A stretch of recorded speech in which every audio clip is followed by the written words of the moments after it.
Views from the friend zone, it's your time. We giving you real talk, so stay on your grind. We just trying to laugh and have a good time. We dropping them jewels so that all our people can shine. Views from the friend zone, it's your time. We giving you real talk, so stay on your grind. We just trying to laugh and have a good time. We dropping them jewels so that all our people can shine. Yeah. Welcome to another edition of Views from the Friend Zone podcast. It's your boy Real Talk Marv. Happy Sunday, y'all. I'm excited. This is our 100th episode. So we've been coming into your homes through Apple Music, iHeart Music, Spotify, wherever you consume us at. 100 times, you know what I'm saying? We're gonna do maybe 1,000 more. So salute to everybody in the building. Yes, sir. Like I said, guys, 100 episode. That's what's up. Real talk more. Nigga, we made it. Congrats. You know what I'm saying? Man. Who I got to the right of me? It's your boy Cliff Brock now. Open shirt Poppy over here. Sorry. Ratchet Rico, man. Yes. Welcome. Special guest family, recording artist. You know what I'm saying? Doing this thing, like lyrical beast, yo. And I don't hype dudes. Like, if I don't feel your shit, I just respectfully say, that shit's all right. And I keep it moving, right? Because I don't want to lie and then have to, you know, when you lie to somebody, you got to cover it with another lie, right? That's a fact. When someone's shit's not hot, you be like, yo, it's cool. What you like about it? Now you got to pull some shit out your ass. Right. But you a lyrical artist, you know what I'm saying? I appreciate You got that. the swag, you know what I'm saying? So tell us about yourself. What you want to know? Cause I like when I tell them about myself, then I'm gonna end up getting a whole biography, and then it's like, Where you I don't know, from? How you started? Yeah. You know. Yo, it's crazy. When I break down where I'm from, it's like I gotta break it all the way down. Come from a lot of different walks of life. You feel me? Like I was born in Virginia, but never lived in Virginia. Okay. You know what I'm saying? I never went to school there, never lived there. Like, I was born on emergency birth. You know what I'm saying? Yeah. Boom. Came back up to Jersey, whatever. You know what I'm saying? Whatever. Boom. Then I was back and forth to North Carolina, like back and forth, crazy. Yeah. You know what I'm saying? Then I started What part of North Carolina? Elizabeth City, right there by Virginia. Okay. Yeah. Then I was moving, you know what I'm saying? Yeah. And I stomped around Brooklyn like 11 years, you know what I'm saying? Yeah. Like that became Okay, that makes a lot of sense to me because I know you will be through my peoples of being, you know, out of Elizabeth City in my head, but like your sound ain't down south. No, at all. No. You know, the way your artistry, your boss, not to say that you don't have no influence from down south, but it's very up top sounding. So I'm glad you clear that up. All my influences, my everything, my whole, you know what I mean? Everything like was always up there. And I know artists always hate to answer this question, but like, who do you think most influential artist wise and like, you know, your sound? Not that you sound like anybody, but how would you define your sound? Ooh, I think I got a wordplay of like, I could be a little fabish, but I still took that struggle like Meek. Like, you get what I'm trying to say? Okay. I agree with you. I didn't want to say that. I was just like, his wordplay remind me of Meek a little bit. You know what I'm saying? But I didn't want to say that. And sometimes artists get offended, like, nah, I'm not Meek, or I don't sound like Meek and stuff like that. I try to challenge, make you think like Fab too. You know what I mean? Like my shit punch crazy. That Brooklyn swag. Yeah. I punch crazy. You know what I mean? And my punches be crazy, but you know. Nah, but the music's tough. I appreciate that. Even I first got, you know, introduced to you with the Monstar project with you and D Smiles and stuff like that. I loved y'all had like a give and go kind of flow, you know, like Styles P and Jadakiss kind of, you know what I mean, back and forth and stuff like that. So like, you know, when did you really start saying in your music journey like, yo, I got this, like when I came home this ain't just a hobby. When I came home from prison, like, I ain't gonna lie, I've been doing music all my life, you know what I'm saying, off and on. Yeah, I was gonna say, when did you start? I started when I was about 15. Okay. You know what I'm saying? Like, I've been, when I was little, fucking with the tape decks and all that. You know what I mean? Recording myself. But actual studio-wise, I started out about 15. I got with some of my niggas. We had a clique called Dead Real or whatever. And we was rapping. I was the lead of it, though. You feel me? Like, it wasn't, like, I led the way. You know what I mean? Yeah. But then I always looked up the, you know, Smiles and all of them. You know what I mean? They been doing their thing or whatever. So I end up getting with them. You know, they was more on their shit. They knives were a little bit more sharp. You know what I mean? It was more seasoned. Yeah. So it challenged me to step my shit up. You know what I'm saying? Bro over there too. You know what I'm saying? We was all in the same shit. You know what I'm saying? So that's when I really stepped my shit up. And when I came around other people, I was the best because my brothers had challenged me so much. You know what I mean? Yeah. That's like, you know, playing with your older brothers in the park and shit like that. You play against the older cats, and then when you come up to another league, it's just like, yo, I'm already sharp. You know what I'm saying? I've been doing it for a minute. That's a whole fact, yeah. And then, you know, I had put it down for a long time. Like for like 8 years, I stopped rapping. Like, that's a minute. Okay. Wasn't no rapping going on in my life at all. And you know, that's when, you know, the life of, you know, whatever. Yeah. You know how it go. You steer to the streets. Rapping really. You not eating, so you going to what you what eating. You know, what you know. I mean? So, and that's how that happened, you know. Yeah. So, there's a lot of bread out there now for it, though. That's a fact, and I'm learning that now. I'm learning that now. You know, I'm starting to learn the business more since I got in this little situation. I started. That's why, to be honest with you, a lot of people don't see it that way, but you know, being an artist, a rapper, and stuff like that, you have to be more of a businessman than an artist right now, right? Because a lot of dudes have talent, but it's really handling your business, making sure you're not signing bad contracts, making sure you know how to expose yourself, promote yourself, right? Because it's a lot of whack dudes who are on top, but it's because the business side is lined up. You know what I'm saying? They got a machine, a nice business machine behind them too. Great team. Great team, right? Because the artistry, once you get it right, like a lot of dudes, like look at Lil Baby. Young Thug used to pay him to come into the studio because he was just all about his hustle, so he didn't care and stuff like that. And look how on fire he got the game. And it's more so because it's just like his business stuff is right. Yeah. And then the artistry came. You know what I'm saying? A lot of times we so focused on being an artist and stuff like that, people could then go bags in front of us and people will chase that. You know what I'm saying? So as far as your journey right now, where do you feel you at and where do you feel like you're about to go? Yo, I ain't even gonna hold you, right? Like, I'm excited, man. I haven't been this excited about music in a long time. Like, it's been plenty of times. You know, I've been working hard, man. Yeah. It's been plenty of times like, damn, I invested this, done this. I'm about this. Oh, like, you know what I'm saying? So it's just like a lot of then this situation right here happened and had me feeling good because. Can you speak on your situation, or certain things you could talk about? Certain things that's still in the works, right? Like a month and a half ago, I got in a situation with Sony. Well, with A-Class Management, they partner with Sony and Universal. You know what I'm saying? So my next 3 projects we distributed through them. You know what I'm saying? And my album was ready, how I felt. But they was like, nah, we gotta add somebody important to this shit. You know what I'm saying? Yeah. That's what they did. And yo, this record, yo, I'm so excited about this shit.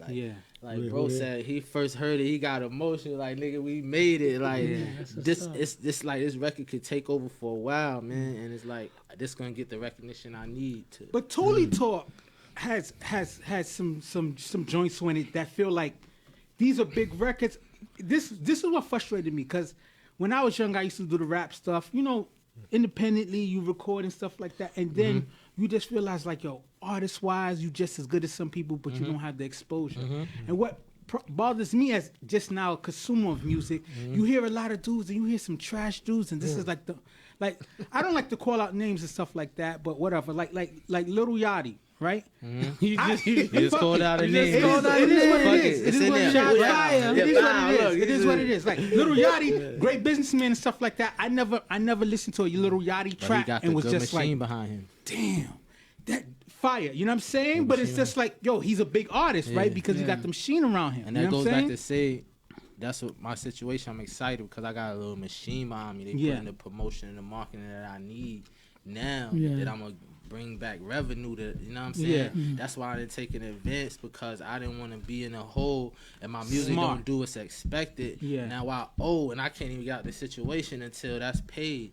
So I just took the distribution to where they put the label machine behind me and I bring the revenue in and they just take their little percentage off the top. But you know, that's smart, right? Because that's why, to be honest, I always think if you're gonna go from independent to a label, it has to make sense for you, right? Because a lot of times just to say that I'm signed, people get stuck behind the 8 ball. Right. And if you never get that pop, Right. now they just could put you on the shelf because you signed a bad contract and stuff like that, and then you have to beg them Right. to move around. Then But somebody else could want you, and you still gotta get out of that. Yeah. You know what I mean? But That's you- why I had a music lawyer. Yeah. It's just listen, having labels, just having like a good resume, right? But you got to do the homework. Yeah. Like Gucci Mane was my favorite artist for a long time. Even my That's Yeah. a Gucci, shocker. you know why? It is a No, shocker, you know but it's why? the truth. Got this shit, Gucci, though. listen. Gucci Mane said straight up. He said, "Listen, I'll put out 10 records.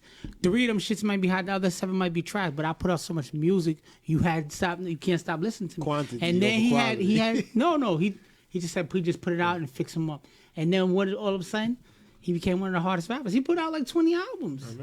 Yeah, and listen, he gets to that bag for real. Yeah, know you what gotta I mean? respect his grind. Yeah, man. it's hustle for real. So it's just a matter of just now with the internet, you don't really need the label as much if you working.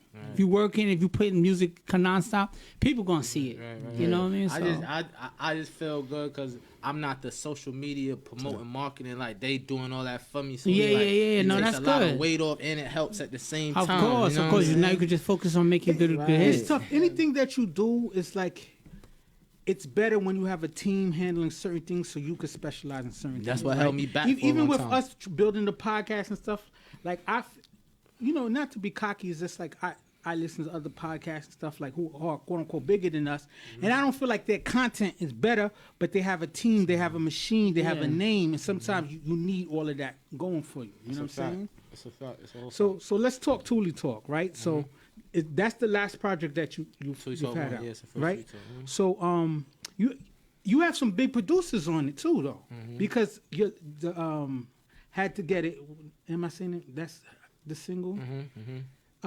Aria made it. I know the tag, but I don't know that producer. What's that producer? 60. His name's 60. Okay, yeah, because he does some little TJ and them and what's records. So JR. yeah. So I hear his tag, but I didn't know his name, stuff like that. So that's a big producer. Like, how did you choose the production to use on I'm gonna keep Thule it Talk? always honest. That joint came through a YouTube flip.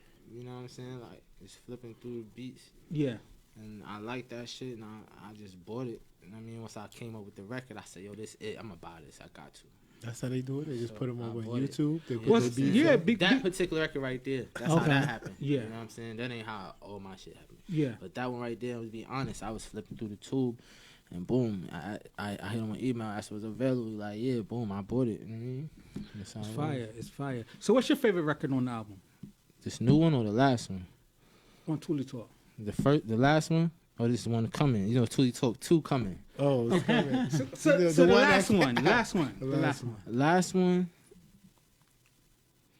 Feel It in the Air. I like Feeling in the Air.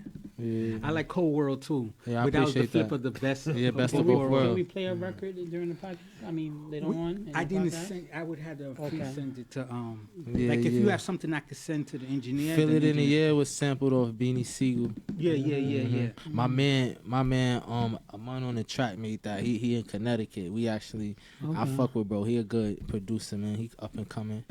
Amen, a producer. You know what I Okay. mean? Is there any artists right now that you really want to work with that you haven't worked with, but It's a in the lot of future? them. It's a lot of artists I want to work with, man. Shit, you just said one. Future, Meek, Yeah, of course, Hove, Benny, yeah. Butcher. You know what I mean? That's That that's whole- that's that my whole Griselda Griselda movement. film. I ain't gonna hold you. That's my Popular. favorite. Conway the best though. Conway the best out of all. Listen, Conway go in. That could go either way. Either way, right? I love this Benny's conversation. more personable, so people fuck with Benny. Benny fuck with the streets Let me- more. Conway, It Benny could go comes either way. tell you, It let could me go tell either you. way. I fuck with Benny more, but I see what you mean. Yeah, Conway go Kanye's off. a, Animal. Conway's a lyrical beast, Animal. right? Conway's Listen, a he lyrical told beast. Jim Jones, But- boy, listen, I ain't about that talk. Listen, Conway is an animal. He is. Benny's more a party scene dude. Benny fuck with everybody. So Benny could be in But Benny Queens. talk Benny that could be. talk. But let me tell you, Benny talk that Benny talk. made me nice. want to say, fuck it. I'm about to hustle and get this bread, yo. That's not even Benny- who I Benny's am. buffalo down. Conway get me in that vibe like, yo, lyrical exercise, he's doing his thing. But Benny just make you feel like, damn, son, I need to cut this brick up, Benny's the step nigga on this that, bitch listen, a couple Benny's times. the nigga that comes to the party, and the party gonna get lit because Benny in the joint with us. Benny, like- yeah. Benny, I nah. don't know, Benny's younger than me, but Huh? Benny got that OG vibe. I like Conway better. That's my opinion.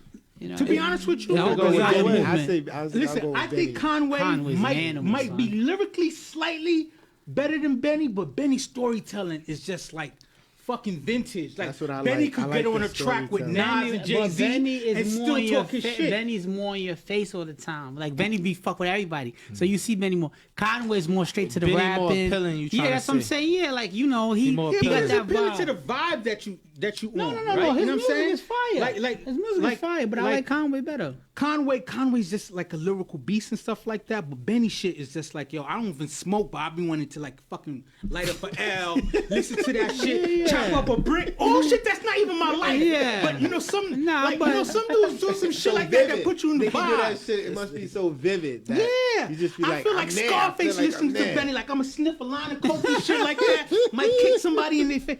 But you know what? Go to Music needs to make you feel that way. That's a fact. That's a fact. That's a fact. But I'm gonna keep it real. You know why y'all fuck with them dudes so hard? Because y'all come from the era where niggas was talking that talk. He went to University of Buffalo too, so he knew a lot of the Buffalo niggas. Oh, that was that's like, an advantage. That's one thing. A lot of people sleep. Yeah, to be Buffalo, honest, they move like Queens. But listen, don't get it twisted. To be honest with you, I got some Buffalo homies. I've been to a lot of different hoods and you know Brooklyn, Bronx, and shit like that.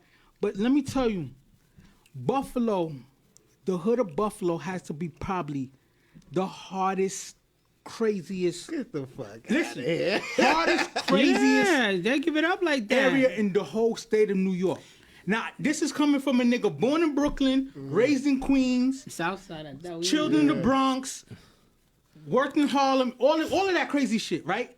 Buffalo, like the way they get it out there and the way that like pop, like it's Chicago, it ain't like shit to do. It's so Chicago, like the way people die, people get shot. It's crazy. There ain't shit to do up there, like upstate like that. Everything outside of New York State, people was just like, "Oh, that's West Bubblefuck." Like if you not from the boroughs, people go if you tell somebody, if you say the Rock too, Rochester too, yeah, some parts of Rochester too. If you tell a nigga from New York and you mention Buffalo, whatever, niggas don't be really like, you ain't from the city. But that changed that way. But that's just what it is. But they give it up crazy. People give it up in every ghetto in America. Everywhere. Like I tell the niggas when they be coming down south, that like you'll get killed and left down here, man. Y'all better be watching how y'all move. Especially because that's why there's a lot of places to hide niggas in the south too. Yeah, that's why another thing I learned, right? Because some dudes will let the fact that they from a certain hood gash you. Like, I'm from Brooklyn, I'm from Queens, whatever. Like, yo, if you not moving right, you gonna get left somewhere. Ain't from is where you at, nigga. You know what I'm saying?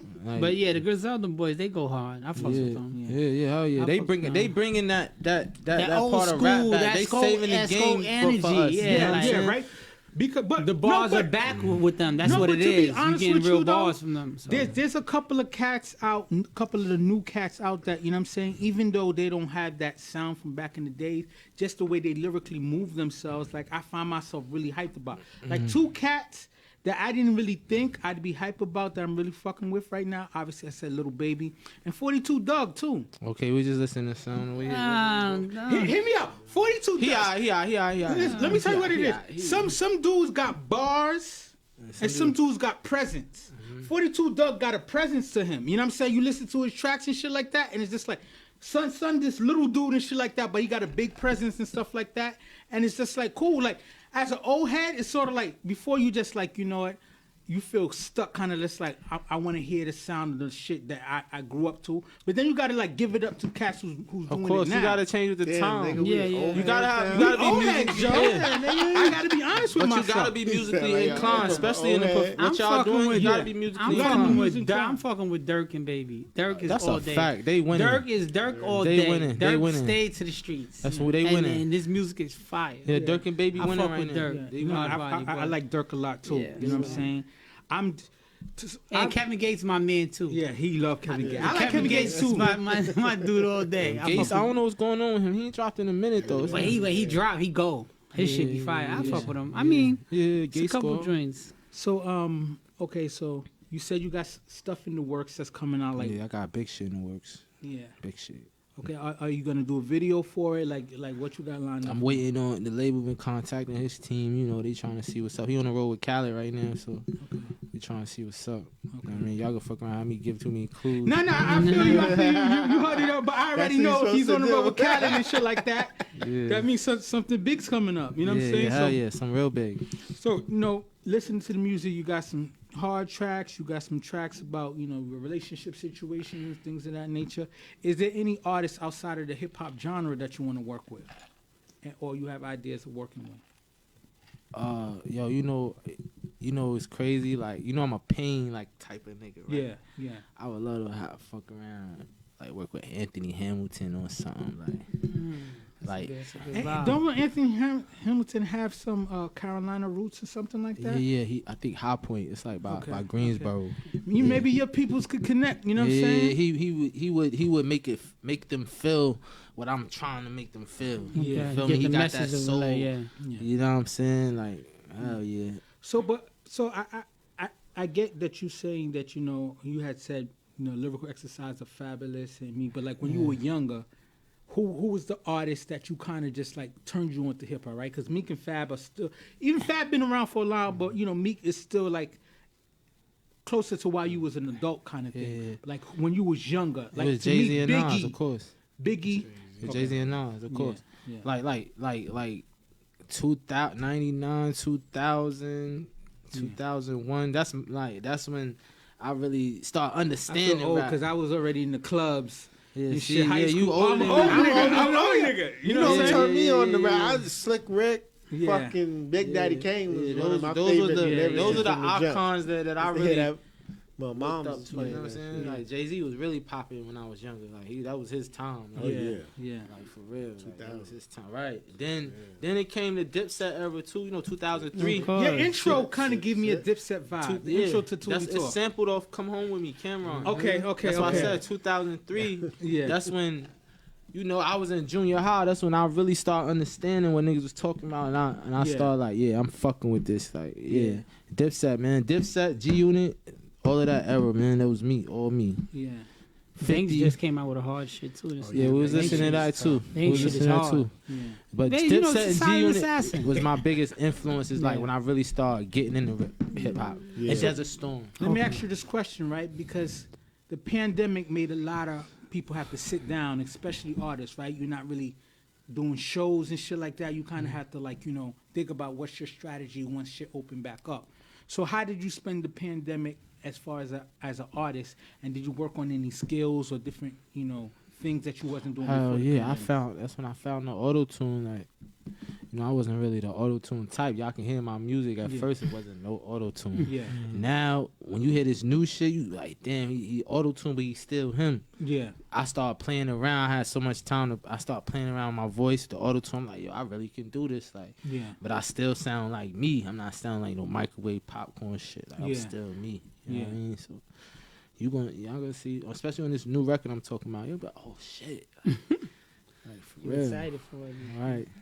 Is the label excited about this new record? They excited about me, period. Like they like, yo, the way the game has changed, you bringing back your own lane, but it's the same lane that's been coming up for years, but it's being forgot about. It's like kind of non-existent right now. Like I said, it's not that many artists still talking that talk. It's like everybody doing the new microwave melodic shit. You know what I'm saying? I can't get with it. They like, yo, in the last few months, you the only one that really made us feel this shit, like chills, rapping. That's that feeling that I look for all the time.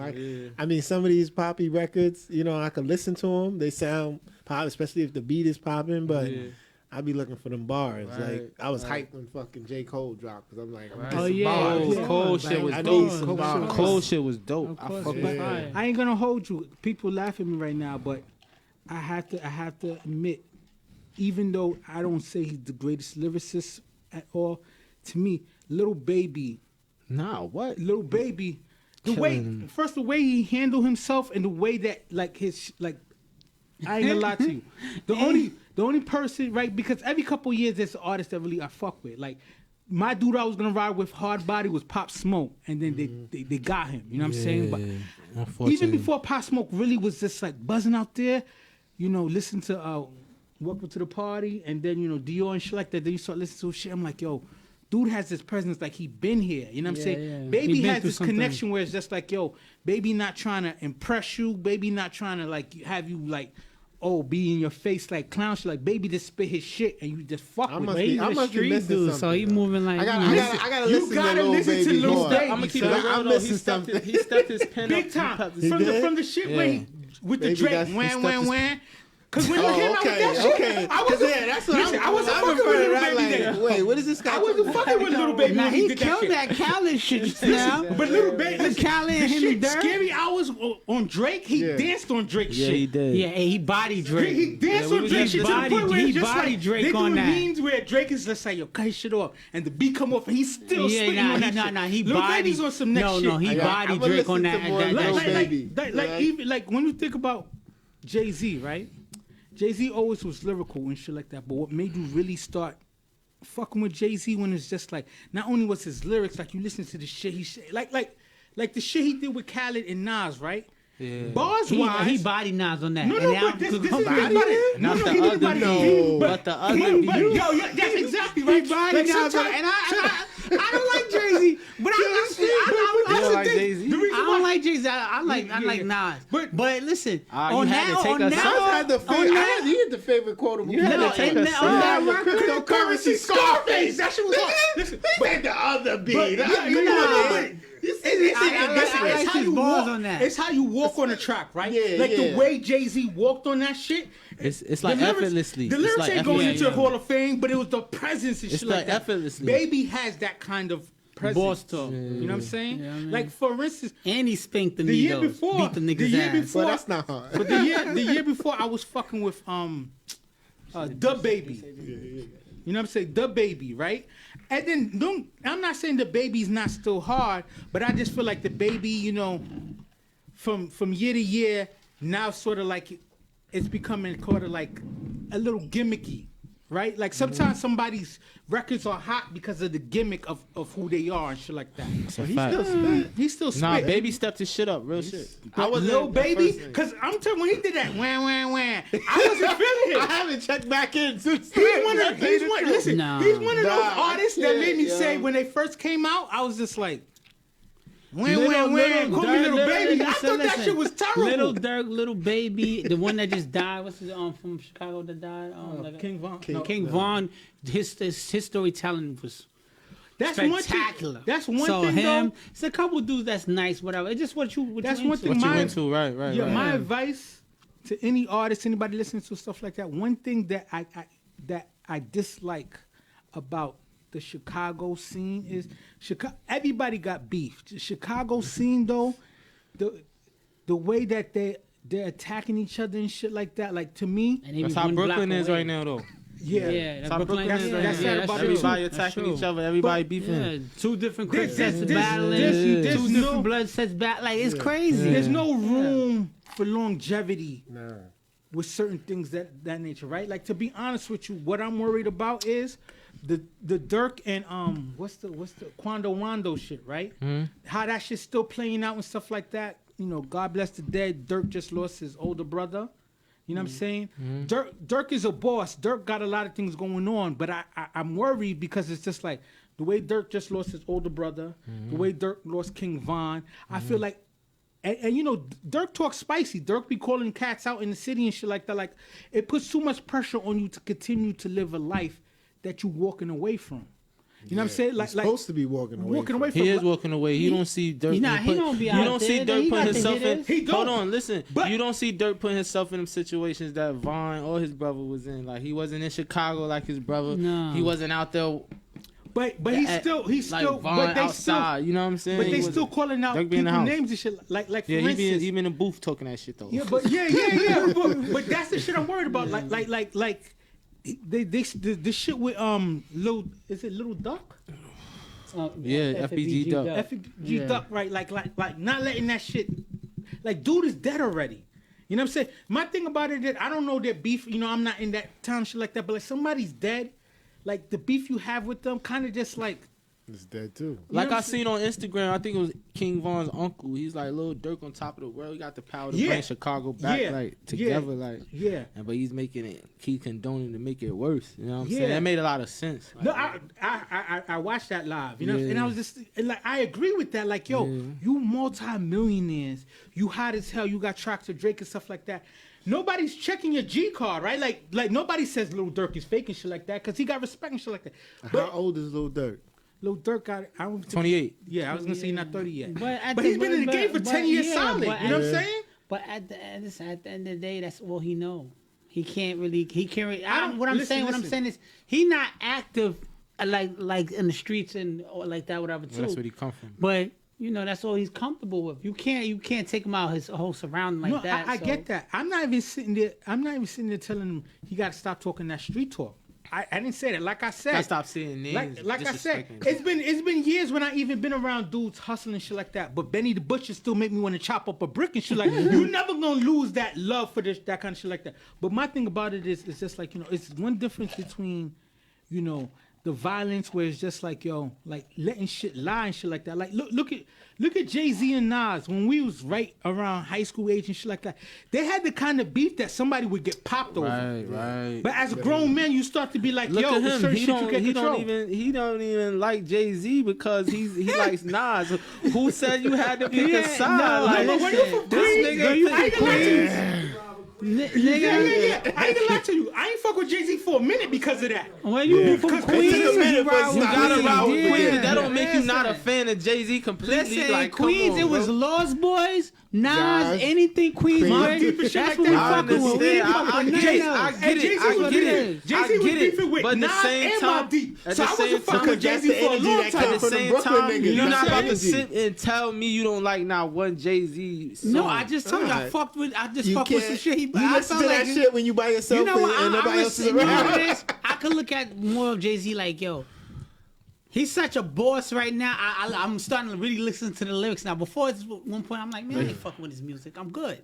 But now I be listening to him like, damn, this shit kind of hard. But, you know. But the reason why Jay-Z... So how did you feel when Nas signed with Jay-Z? How did you feel about that? I knew what it was. Nas business, but sign with him. Nas business wasn't right. He did a deal Nas with business. Listen, Nas business wasn't right. You know, when he comes to part of the deal, he made it happen. Yeah, Nas. I would have died if he was throwing a rock chain or something like that. Made it happen. It was a partnership. You feel me? Like, all right, so. Before we're gonna get into the topics of the show, talk about this shit but all before day. we do that, I want them to also shout out how people can get in connecting with you, the projects you have out, your handles on social media. Oh yeah. We need a 16 before you leave. Yeah. What y'all gonna throw a beat on for me? I don't like acapellas, man. Like acapellas? Nah. Alright. But look, Ratchet Rico _001G. That's Instagram, Facebook, Ratty Tooley. Booking Ratchet Rico 252 at Gmail. You know what I'm saying? You can find my music on all platforms: Apple, Tidal, Spotify, my mixtapes, Spinrilla, all of that shit. You know what I'm saying? Okay. Like, all of that shit. Check them out, y'all. Cool. Yeah. So the first topic we're gonna talk about on the show is like dating in 2021, right? Because I feel like the game has changed, right? Even before the pandemic, it's sort of like, it felt like going on fancy dates and shit like that was like outdated. Like if that's not wifey, the name of the game is like, yo, how do I get this kill? Yeah. With like either Netflix or us just chilling, right? And some people feel like, oh, people getting cheap. But I just feel like we in the day and age where it's just like, yo, we know people like sex, right? Everybody likes sex. People don't like games and shit like that. People don't have time. So now, like the dating game used to be cute and shit like that where you would date and do all the shit like that. But now people just like, yo, you spend mad bread, you go on dates, and then the pee was whack or the penis was whack and shit like that. You feel like you waste your time. So a lot of people like to get this shit out front. I don't even want to go on dates no more, my nigga. I just say, yo, let me pay a bill. I'm going to come over and just relax and smash. Yo, I'll pay a bill. There's a phone bill. All right, I'll pay that. Because that's the price of a meal. Yeah. I don't want to sit and talk with you, really. I don't like you like that. Yo, it's real. People might feel like, oh, you disrespecting me, stuff like let's keep it a buck. Like, that wine and dining shit is outdated. And we couldn't do it during the pandemic, so you had to find other ways to move around. Exactly. Right? Especially unless you went dry for like a year and a half. Yeah. You know what I'm So saying? I feel like it depends on the person and the vibe, man. Like like everybody like I was telling bro, like this if you dating. You know what I mean? This is you dating. I feel like everybody don't deserve like the wine and dine. Like exactly. Some people deserve the basic. Low quality women out here. And you don't know because if you start hearing that, but it's real talk. Sometimes if you start out whining and dining and that's all they about, that's all they gonna be into it for. You know? Yeah. So sometimes you gonna see, if I take you on the basic joint, how you gonna feel about me, or if that's all you about. Like sometimes you gotta test people out, cause that's what they gonna expect in every trip. If that's what they about, you know. So let me ask the first question: dating in 2021, is going on dates only for the special ladies in your life? What do y'all think? Of course. What you mean by special ladies in your life? Like for instance, right? Special ladies.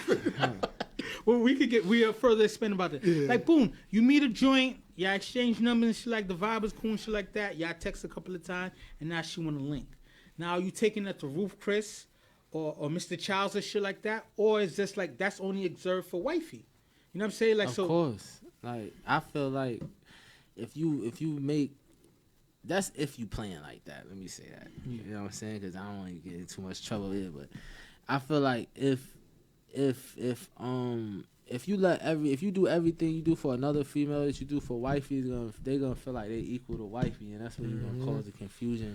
So you kind of make it seem like there's a wifey and then there's shit on the side. Like you can't do. I ain't trying to put no words in your mouth. Everything you do for wifey for her though, like that's just not. You know what I'm saying? That's where like, confusion comes. Yeah. What do you think, Cliff? Is dating for just the special, like, right? Because boom, we go out to eat, we catch something cool and shit like that, something to eat, like something light, Applebee's, something crazy, nothing, Mr. Cheesecake Factory, shit like that's light work. You know what I'm saying? That's nothing crazy and shit like that. But sometimes somebody who's just a bust down would expect you to take them to Ruth Chris. And we got to be honest about that shit. You're not Ruth Chris. You know, I'm different, though. Listen, I'll take them whatever because I like to go to eat. So sometimes I like that conversation. And then you get to learn more what's going on. You know what I'm saying? Sometimes it ain't even about the kill. You just want that conversation. You know what I'm saying? So a nigga like me, I'll spend $160, $170 on a meal just be like, all right, but to vibe out. You know? I've been out the game for a minute, but I'm not spending $170 on someone. I'm gonna call my niggas up first. Like, yo, what y'all niggas doing? Let's go. That's just me. So what do you think, Oprah Sherpa? Oh my! I already told you. You know what it is. Like, if you moving like that way, where you got wifey and then this is just a bust down, you got to treat it as such, right? So we can go out for drinks. I don't even know if I'm feeding you yet. You know what I'm saying? I don't know if you worth the meal. You sound like a caveman. You know what I'm saying? Nah, because it's like, I'll make clear, yo, let's meet up. Let's go have some drinks. I say that off the top. So I didn't say there's a meal involved. Yeah. Because I don't know if you meal worthy. Now, you might want to eat. This sounds savage, but it's a buck, though. That's what I'm saying. So it's like, and definitely, we're not going to no any ladies out there like that. Chris, you do it. Any ladies out there in their feelings. Let me tell you why. Let me tell you something. I'm out the dating game. I'm married, whatever, too. Nigga, if you want to keep it simple, nigga, take her to Thai. Take a Thai, you can bring your own bottle, nigga. Thai food, it ain't too crazy, whatever, too. And you still gonna spank. Trust me, Thai food don't look like it's too cheap, not too low, whatever, too. It's right in the middle. I gotta be careful when I go out to eat because my stomach very sensitive. It don't matter. You're not even trying to eat. You got the Thai spot. They got the lights is low. Let me tell you what makes the game change a little bit. There's women out there who will save you in their phone as free food. Ooh. Real talk. There's women out there that will make you go on these crazy dates and shit like that. That have titles for you. Free food. Listen, no intentions of giving you box, no intention of building up, but they feel like the interest level that you're showing them is kind of high. And the game is so dirty that you free food and some nigga you know is smashed. And this is the on thing. Netflix episode 2. Whatever show they watching, episode 2. A lot of these women, they know. They be wanting to get a kill just like we do. Yeah. So you can't send them the wrong impression like, yeah, I'm trying to treat you like a queen and da-da-da. Thinking you got to do that to get the pussy. When she was like, damn, you ain't even have to do all this, my nigga. You could have fucked off a... You know, a piece of Popeyes. You gotta know the vibe of the conversation though too, because at the end of the day, you take her to Thai because Thai ain't gonna kill you at first. I'm not going straight up like yo, what's up? We going to Ruth, whatever. To boom. A stripper's a stripper, my nigga. I know how to treat a jungle angel move when she needs to be a lion. Trust me. Hey, don't get it twisted. A stripper's a stripper. She gonna go where she needs to be fed. But then you gotta listen to them talk. They think you interested in what they say. Listen. Most strippers don't come from two parents' home. I want to know why your daddy ain't involved. I want to know why your daddy not involved. I want to know. I want to know why you in the pro for $1. My man keep taking the same dollar, keep putting it back up. I want to know these things. So let me ask you a question. As someone who's an artist, you know, has the buzz going, and then like, you know, you being now an artist signed to a major label or, you know, major machine, shit's about to change and shit like that. I don't know how many people around who know that shit like that. How has the approach of women have changed as far as dating stuff like that? Have you heard some slick shit you haven't heard before that made you be like, damn, it's about to start? Yeah. Cause they see you as food. Tell me, listen, I'm gonna keep it real. Yeah. I had a girl tell me I used to couldn't stand you, but you about to be the man. yo, that's real talk. When she told me that, I couldn't even do nothing. But like, that's just funny to me. Like, that's what's. I appreciate that humbly though. Appreciate that honesty. Like for real. But yeah, you gotta understand they looking at you different. Like, yeah. Yo, cause chicks is worse than us. I don't give a fuck what y'all say. Chicks is worse than us. Let me tell you what makes women even worse than men, and I know I'm gonna get backlash for shit like that. Like a man, you see a shorty that's bad, men with visual and stuff like that. You see the body, you see she look good, you want stuff like that. Woman will see you, think you okay, and then find out that another woman finds you interesting or find you good enough to be a husband and shit like that. Now you more appealing to them. Yeah, now they turn like a dude don't look at a shorty like, yo, she got a man, I want her more. A dude be like, yo, I just want shorty because shorty. Yeah. A woman will see that you okay, but then she seen another woman find you interesting. I'm gonna take that nigga. Now your value's higher, which is great. But you always more attractive when you with somebody than by yourself. When you single. A fatty's a fatty to me. I don't give a fuck if it's attached to a dude or not. You know what I'm saying? In terms of the woman, yeah, because it shows that you could commit. Most chicks sometimes it's sick. Most chicks like, damn, nah, you're right though. He married with her. Let me see if I can fuck his man. There are some chicks like, let me see if I can fuck his marriage or what it is. You know what I'm saying? I go, damn, I fuck with him when he married. Whatever. They don't care. Our bodies, they're gonna go after us. We like, man. Even if we know the chick is married, you like, man, I just want to fuck her regardless. I don't care what's going on in the situation. It's what you from the dynamics of what you want to deal with. It's crazy, you know what I mean? Right? So, because I've never, obviously, this is 100 episodes, so I got to keep it spicy. So like, I never said this to my wife and stuff like that. But there's woman out this there. Nigga about to get in trouble. No, there's woman out there. Hear me out. There's woman out there. Who, you know, sometimes women will come at you inappropriately, and then as a man, you know you gotta divert the situation. Because I've been married for a long time. Me and my wife don't have any kids. We're not gonna have any kids, and we already thought about that. There's women who will say, "Yo, if you get with me, I'll give you a baby." That's grimy shit. But they mean it. But that's still grimy. That's the kind of shit. Why is that grimy? Why is that not grimy? Because they know what you want. You tell a bitch, once you find out what she want, you say, listen, give me the drawers, I'll give it to you. I'm just letting you know. They just take it to another level. They'll give you a whole fucking life. You know what I'm saying? Yeah. You like, damn, you give me a kid? Yeah, whatever, nigga. Just take care of me. It is all, you know what I'm saying? It's all how you present it. So, you know, I peep a lot of different shit, though. Yeah. From the female. So, besides for what you told us about her saying, I couldn't stand you, but now you're about to be the man. Like, what other wild shit have you heard? I heard a lot of wild shit.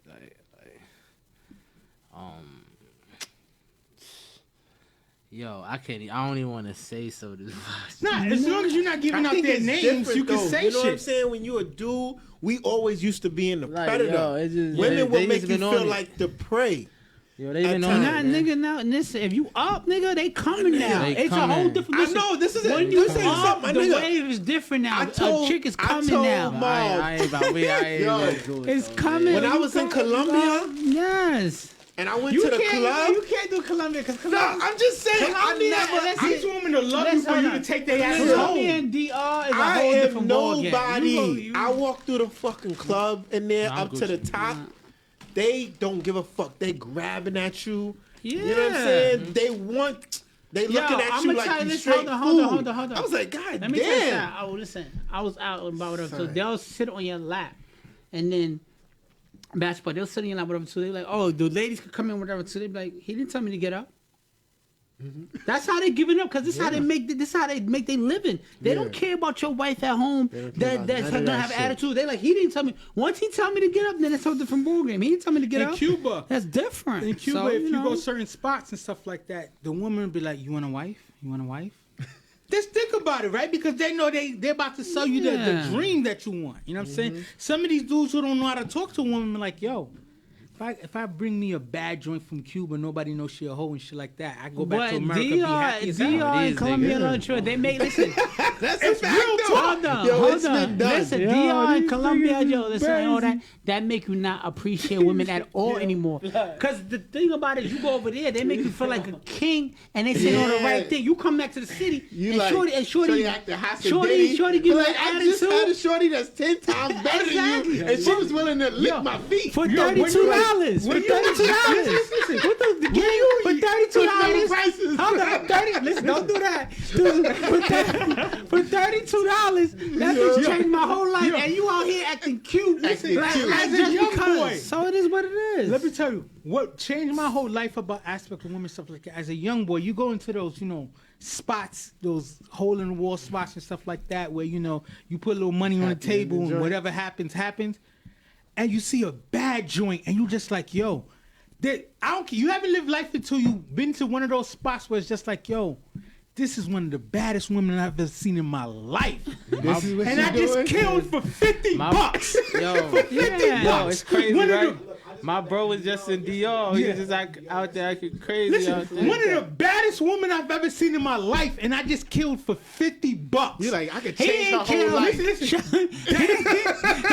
I'm talking about a young boy. I'm talking about a long time ago. I'm not talking about anything current. Long time ago. But long time ago. It changes your whole life perspective. Like, yo, for you to think about shit like that, and then you have like an average girl give you headaches, it don't make no sense to you. You know what I'm saying? Live like a king. We was talking about that. Like, you listen, $100 a month. My man's paying for English classes for a couple girls. This come on, real talk. He paying English class. One of my men who's a correctional officer, whatever, too. He paying for English class. He wants to bring her out. He's in love with her. One of my people, I'm not gonna say their name. He went out to DR years ago. Shorty was so bad. Right? He started paying for college for Shorty. And then when Shorty sent him the report card and the grades were shitty, he said, what the fuck am I doing with my life? And he cut that shit apart. Yourself. Oh, you gotta get better grades. You wanna come over here? My man was paying her tuition, B, because she was that bad. That's how the game is, right? Yeah, but you can't go out there and... You have to kind of have understanding of self, because shit like that will fuck you. Think about it. You meet a shorty down there, you start paying her fucking tuition, and then she send you grades and it's D's and C's and shit. You like, what the fuck am I doing with that myself? That bitch not in school. That's why. I'm saying, what was the motive behind that? Like, she was so bad and hold on, sweet. Okay, she bad. No, now. But what is like? You ever been to DR, Colombia? Nah, I never been over there. See, that's the problem. When you go, don't go. If now you know, don't go. You know why? Because you're not gonna respect women over here in the city. And you know what? This whole conversation, I'm trying to tell the truth. Killed me ever having a guy trip to DR. I'm not paying for nobody's way through college. I wouldn't give a fuck where they from. Listen. I'm not paying nobody's way through college. No. You paying for my own way. You got to fall in love. You lose yourself. You lose yourself, right?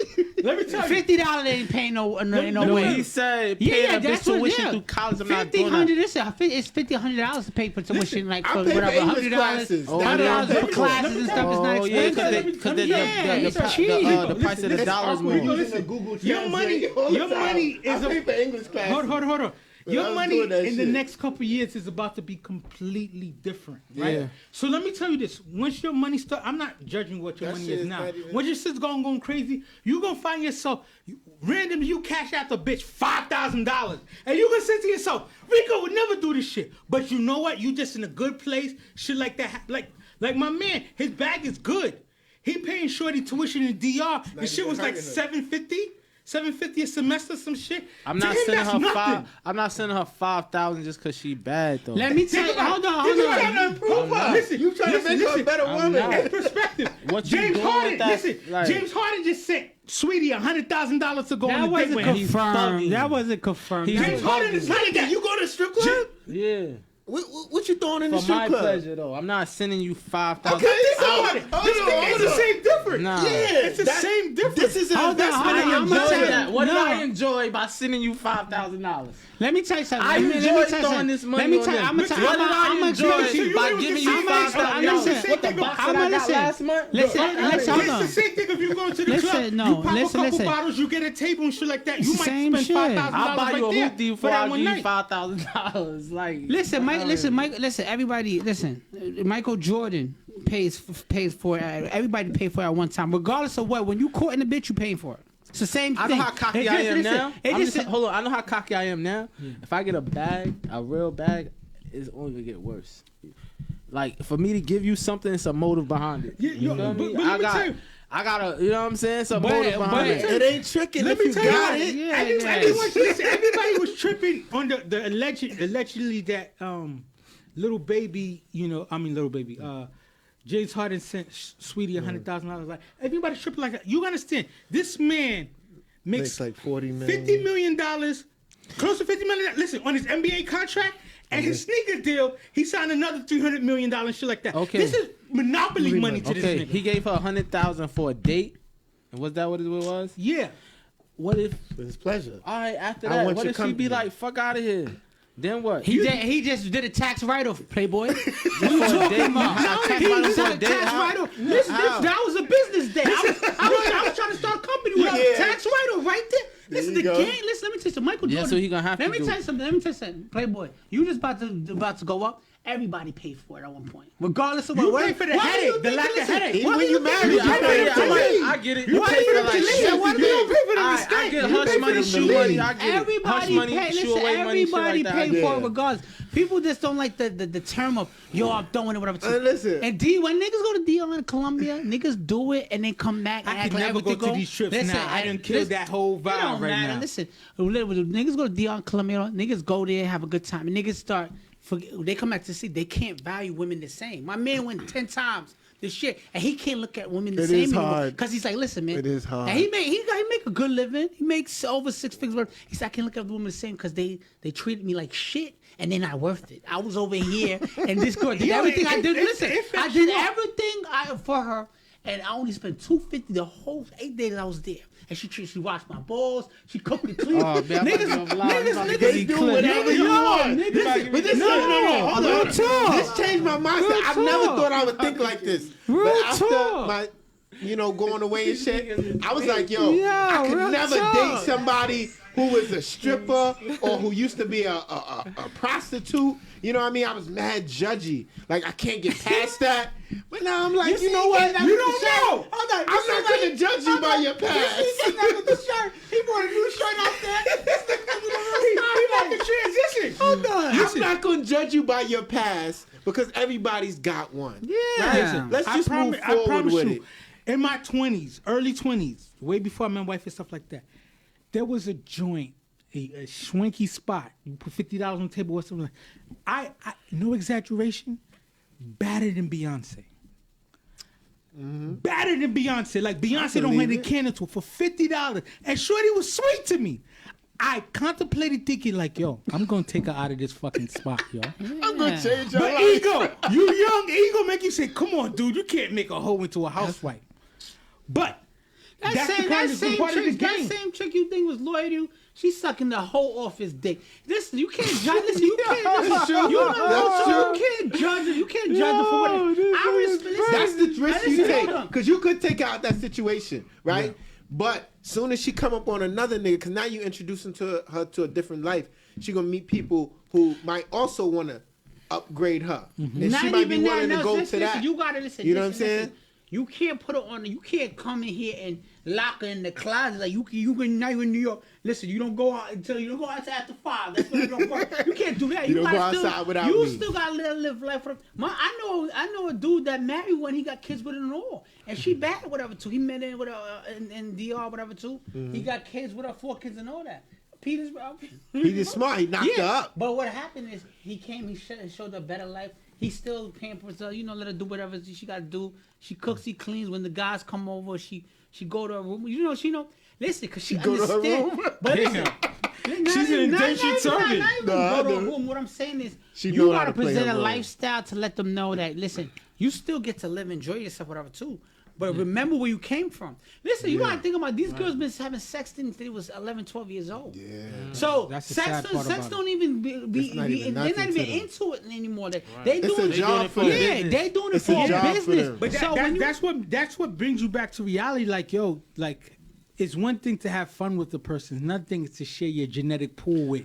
This is the mother of your kids and shit like that. You Yeah, gotta think So about wait, this is the thing. How trauma. do we open up these bitches over here, their minds, to realize, like, bitch, you on thin ice right now because You your talking real attitude, pimpish, right? With your all these bitches you throwing out attitude, there. and your whole I'm high valued. You know what I'm saying? Like, listen, bitch, you Not you- even you that. can be You replaced listen or not. The easily. thing about it is, How do we make them realize don't listen. this? No, listen. Don't listen. Take Colombia, and I'm saying this I can't respectfully. take Colombia out my Colombia. mind. Listen, no, take Colombia and DR as like you borderline. You know, you won the lotto for a week or two, whatever. Too. You know what I'm saying? Because it's not realistic. When you come down here, you might be fucking with a mean 5.5, 6, and she talking crazy to you in orders. You like, yo, you. I was just fucking a 10, and she didn't have that kind of moxie on you. But you gotta understand. Now you back to the real world. You gotta go in there, dip, have your time, and come back and adapt. Yeah, the game is crazy. That's how the game that is. Beyonce joint I'm talking about, she was a 24 Yeah. out of 10. Nah, yo. because there are some of those that were out there, like Marv was saying, they're here too. You just gotta find that spot. Yeah, of They're here course. too. Look at this nigga. You gotta find that This nigga say you gotta spot. Find that spot. But My cousin already Yo, told yo, me about yo, this let me spot. tell you There's one what. in the Let me Bronx. tell you what. I Really, gotta visit. What really tell you what really messed me up? Shorty had to rub my stomach. Said, "Yo, Poppy, you cute. You need to lose some weight. You get like she cared about me. She cared about me. Start giving you motivation. She fucked me up because she cared about me. Right? Because if it was just about money, she wouldn't advise me to lose weight. She cared about me. Almost fucked me up, bro. Almost fucked me up. I said, you know what, bro? Straighten up yourself. She cared about you. She was giving me life She advice. kept it to you. She's in the whole spot giving me life advice. Think about that, yo. All right, man. let me ask the next question. Next question is, has it become easy to get sex without going on dates? Let the artist answer. Let me see, because he seemed like he's invincible. Wait till you get them DR trips and all that. What's like as of now? I guess in general. Right? Has it Because- gotten more easy you as know of why? late? You know why? Yes. You know why? This day and age right now, women, they different, man. They Like, definitely different. you know, back like some years ago, like being a hoe is embarrassing. Being like Now it's a badge. Yeah, look, that right, is not a even label you offensive didn't now. want. They was trying to duck that label. Yeah. Now there's no more of that label. Like they feel like they pimps just as well as we are. Yeah. Like, look, I fuck both of them dumbass niggas. They sitting over there together. like that's how they word. feel. They just Yeah, like yeah. that. They feel like they them niggas. Like they. But Yeah. back then they was ashamed of that shit. Now Because it's sexual they feel empowerment. like fuck out. You thought you was slick, nigga. Nah, I did that. Like, you know what I'm saying? That shit is Like, intimidating. I don't like that. like, that's just No, how I it is. respect I don't that because like my that. thing about it You don't is- like what? The I fact don't that- like when bitch, don't you don't you can't say that shit about your pussy that I say about my dick. Like, you can't call me a body. You can't You do a that. kill just like that. A She's body's a a body, Nah, dog. man. You can't Body's call a me a I kill. think that Like, is the issue us as men have to realize. Like, yo, everything we do, women do the same thing. Women have the same perspective. but they keep it quiet. Yeah, they now smarter they being when it loud comes with to it. some situations. They keep being it, loud they keep with it it. quiet in some circles. In some circles, they don't.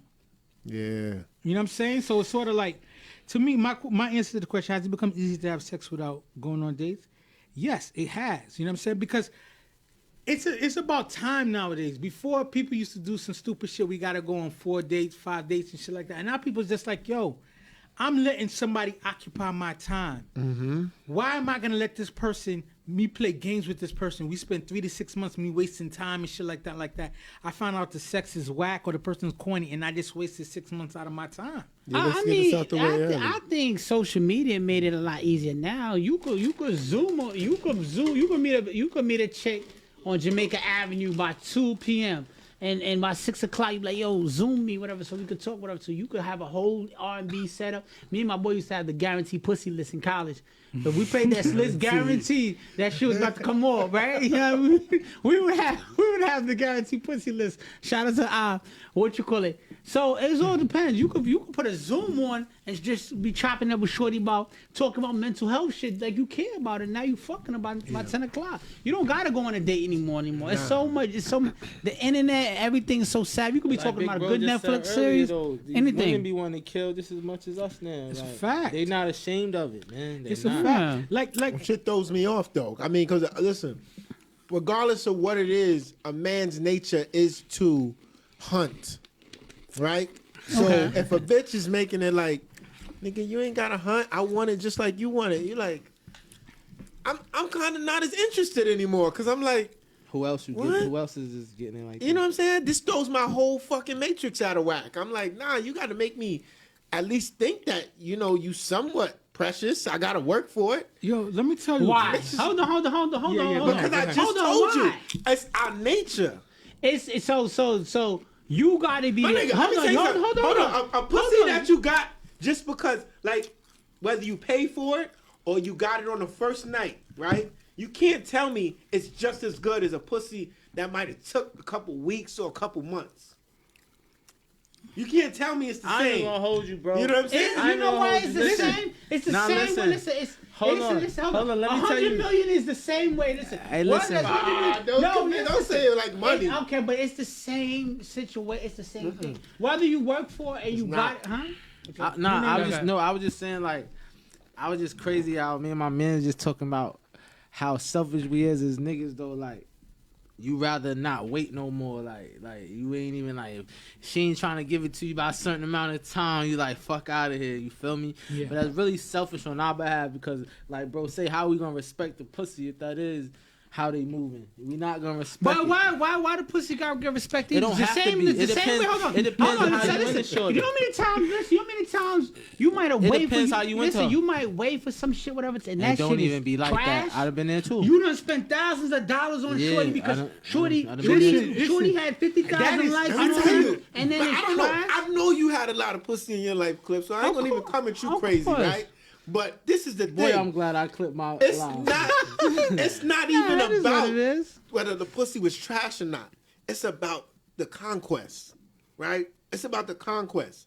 Bitch, you wanted to make it hard for me, right? You was trying to make it, you know what I'm saying, difficult, and I'm gonna show you, I'm gonna conquer you. Right? If you just giving the pussy up, like, what the fuck? No, bitch. Nigga, why you trying to be a superhero? If she fucking, she fucking. I don't give a fuck what's going on. You know what? Listen. I understand both sides. Listen. You know, you gotta understand. Listen, a body is a body. Sometimes, listen, a body's a body. A body's a body. Trust me. Listen, the reason why niggas like the whole DR and all that, what you call, you go there, you get a service, they line them up, you say, I want 22, 32, we go do what you gotta do, and you take off and you come back to society. Yeah. Listen, a body's a body. Just because you caught in there and you working hard doesn't mean she still could be a whore. She could be hard to upgrade a nigga. You never know. You could be doing all this groundwork. Yo, I met this bad shorty. Yo, she a corporate. She doing this work. She sucking every nigga in corporate. It depends on your expectations. Yeah, whatever you want to do. Like, whatever, it doesn't matter. To me, the chasing the conquest. I like a challenge. But that challenge shit. It depends on your expectations, just for sure. That challenge shit was cool when you kind of like didn't know your abilities, right? When you younger, you like, yo, can I bag shorty and shit like that? I'm an old nigga, right? So if I was in the game, I don't give a fuck if you really feel me or not. Like shorty, she stood out to me because she told me to lose weight. She always will have that memory in my head, right? Because I thought to myself, like, yo, there was no incentive for her to lie to me, right? Because to be honest with you, she took that risk of saying, like, she could have offended me. I could have been like, what do you mean? And shit like that. But she was like, fuck it. She was real with me. At this age, and when did she tell you this? The transaction already took place? This was before the transaction. She really cared. She really cared. She took that big risk. Body's a body. A young me in my head it fucked me up, but an old me is just like whatever. But my thing about it is like, yo, to be honest with you, why niggas? Hold on. Why you listen? But my thing is, why are you putting the pussy on the pedestal? A body's a body. I'm putting the pussy on a pedestal. You say you want to work. Listen. You say you want to work. Listen. You misunderstanding me, my nigga. It has nothing to do with the pussy. I just told you. It's about the conquest. Don't you understand? When a nigga goes on a date with a chick, right? Pretty much, if she says she gonna go on a date with you, it's like that starting school. You got an A. You gonna get the pussy. Mm-hmm. The goal is don't fuck it up. Not necessarily Unless all the one time. of the bitches that's just going out for free meals. Yeah, she could be there one of those. I've been free meals before, and I knew it, right? Because free meal mom. Because one time I went on a date with Shorty, right? And then now let him finish real quick. I just want to hear his what I was saying is, it's about like this bitch thinks she's gonna talk her talk, you know what I mean? Because we having conversation, whatever. Yeah. And she's like, she trying to say, oh, I don't know if I'm interested in enough within this nigga to give him the ass. My thing is, I already know you gonna give me the ass. I'm gonna just go through your motions, right? To get there. I'm gonna make you laugh. You know what I'm saying? I'm gonna make you realize you want this dick more than I want that pussy. Yo, I don't know what happened to you. You want some real pimp shit right now. I've never heard you say the word bitch more times in my life than this episode. You want some real pimp shit right now. But that's the thing, my nigga. They always think that you want them more than they want you. I'm gonna tell you, listen, you not the prize, girl. You not the prize. I know that's what you was taught your whole life. This animal go to Colombia. He's a real pitch. This thing is like to me, it's vibes, right? Like let me tell you to be honest with you, like right because. You could take down a bad joint, you could take down a not bad joint, stuff like that. The vibe is what's gonna continue. Like women always feel like if I hold out a certain level, he's gonna think that I'm a good girl, or if I don't give him head the first time. Hold on, my bad. Go. No. I'm saying, would you wife a bitch that you fucked on the first day? Oh, that's a good question. You know, because that's what's going on. You want to do all this. Nigga, can I answer that? Listen, a lot of bitches that try to make you think they not. Listen, it be the nigga like me. I've been fucking them for a long time, and you've been doing all this groundwork. You know what I would ask You've been her? building the house, and I already hit the house. You know what I would ask her? Real talk. That's what I'm asking. Right after we fuck, I would be like, I would ask her, why you gave me the pussy on the first date? I want to hear her answer. But why change your mind? Listen. You went on this date with Shorty. Shit was clicking. You like, yo, damn, I fuck with Shorty. And you blazed. The pussy was amazing. Now all of a sudden she's like, yo, I think we should be together. Would you wife her on the first date? In this day and age, I couldn't say I wouldn't. It's a new day and age. It's a new day and age, man. Okay, so why do you want to do that? Doesn't define nothing. So why do you want to do stuff on her shit you talking about? Let me finish. Because I said I need to know her answer too. If she say, because I just wanted some dick, then I'm like, what the fuck? Oh, so I was just the lucky nigga that got you tonight. That's not a sufficient answer. No, I just because I'm like you after that answer. So let me ask you this, Mike. Like you expect to be some special ass nigga and shit like that, like this day and age? I am a special ass nigga. Come the on, fuck are you talking nigga. about? I expect to be. At least in her eyes, I'm gonna be considered a special ass nigga. If not, then why the fuck am I with you? Cause somebody gonna make me feel like a special ass nigga that I won't pay for. So, I think like that. It's the vibe. Right? Everything is about vibes and credentials now, my nigga. Don't get it twisted. Don't think. Listen, listen. If your credentials is up, whatever, too, you possibly do whatever, my nigga. Whatever. Trust me. It's about the vibe and credentials. If your shit is up, a nigga could be happily married, whatever, too. That other nigga's credentials a little better. And you put your lady or whatever in that right environment, you don't know how things are gonna turn out. You don't know when you're not around. Not saying but that. That's why the ride or die bitch is hard to find these days. The ride or die bitch is hard to find. I'm not saying your lady in Pacific, but listen, you put a chick in an opportunity where she feel like, this dude's, she's taking the risk is worth it. There go. It's all about vibes. Trevor made me forgot my whole spill, but I'm gonna move on. So fancy restaurants and shows, like for knowledge, do you think these things are for women you haven't slept with? You said what? Like fancy dinners and shows. Fancy dinners and shows, like going to Hamilton and stuff like that. Will you offer that to a woman you haven't slept with, or that's only reserved for women you slept with? No, I done did that. I done had females I didn't spank and then took them but it was more. I seen more in them than you get. I'm trying to. It was something that I seen. Yeah, because Hamilton in New York, the average ticket for Hamilton in New York is like $1,200 a piece. That's what we were saying earlier. Not just anybody though. Hold on, the dude that paid for the chick's college and shit, he seen more in her. Exactly. That's why he was doing it. That was an investment, and he gonna get his return later. He seen that coochie. Nah, bro. That's the strip club mentality. He was committed to he seen more of her than she seen in herself because she wasn't even doing good. That's a fact. He seen more of her than she seen herself. If you're gonna invest in a chick, invest in what a good investment that she's into. Like, she do hair, she do this, she do. You know what I mean? What if her like skill is sucking dick?